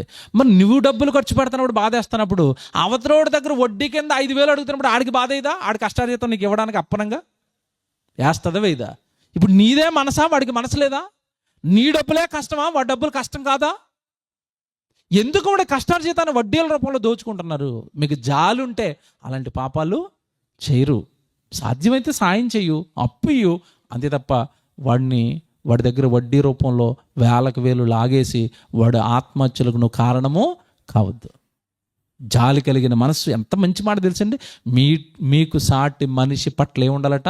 జాలి, దయ, సహనం, మంచితనం, ఇవన్నీ ఉండాలి. ఎందుకు ఉండాలి ఇవన్నీ? మీరు పరిశుద్ధులు. మీరు ఈ మతాన్ని విడిచిపెట్టి ఎందులోకి వచ్చారు? ఇప్పుడు మార్గంలోకి వచ్చారు, ధర్మంలోకి వచ్చారు కనుక ఇదిగో మీరు అలా ఉండాలి. నెక్స్ట్ తర్వాత కింద ఒక మాట ఉంటుంది చూడండి, అలాగే ఎవడైనాను తనకు హాని చేసినని ఒకడు అనుకుంటే, అంటే నీకు ఎవడో హాని చేశాడు, నీకు నష్టం చేశాడు, నిన్నేదో మాట అన్నాడు, లేదా మీకు ఏదో నష్టం కలిగే, మీ పొలంలో పంట నష్టపరిచే పని ఏదో చేశాడు, లేదా మీ వాహనాన్ని ఏదో నష్టపరిచాడు, లేదా మీ భూమిని ఏదో నష్టపరిచాడు, మీ పరువుని ఏదో నష్టపరిచాడు, మొత్తం మీద వాడు మీకు హాని చేశాడు. జాగ్రత్తగా వినండి. ఇప్పుడు బయట ఉన్నవాడు, దేవుడు ధర్మం దగ్గరికి రానివాడు, దేవుడు మార్గం దగ్గరికి రానివాడు, హాని చేసిన వాడికి తిరిగి ఏం చేస్తాడు చెప్పండి? హాని చేస్తాడు. కానీ ధర్మం ఏమంటది తెలుసా? నీకు ఒకడు హాని చేశానని నువ్వు అనుకుని ఎడల ఒకనికి ఒకడు సహించుచు ఒకరిని ఒకడు క్షమించేయండి. ధర్మం ఏం చెప్తుందమ్మా? హాని చేయమంటుందా? క్షమించమంటుందా? క్షమించమంటుంది. మతం ఏం చేయమంటుంది? మతం ఏమంటది? ప్రాణానికి ప్రాణం తీసేయ్. వాళ్ళు మనల్ని చంపారు కనుక మనం వెళ్ళి ఇప్పుడు వాళ్ళని చంపాలి. చూసారా? మతం మతం మతం మనిషిని మత్తులో ఉంచుతుందండి. మనిషిని మనిషిగా చూడు, మనిషిగా చూడు, మనిషిని కష్టాన్ని ప్రేమించు. బైబిల్ మొత్తం ఏం చెప్పిందో తెలుసా? మొత్తం టోటల్ బైబిల్ ఏం చెప్పిందో తెలుసా? టోటల్ బైబిల్ గురించి ఒకే ఒక మాట రాయబడింది. బైబిల్ మొత్తం నీకు చెప్తున్నది ఏంటో తెలుసా? నిన్ను వలె నీ పొరుగువానిని ప్రేమించు అన్న ఒక్క మాటలో ధర్మశాస్త్రం అంతా సంపూర్తి అయి ఉన్నది.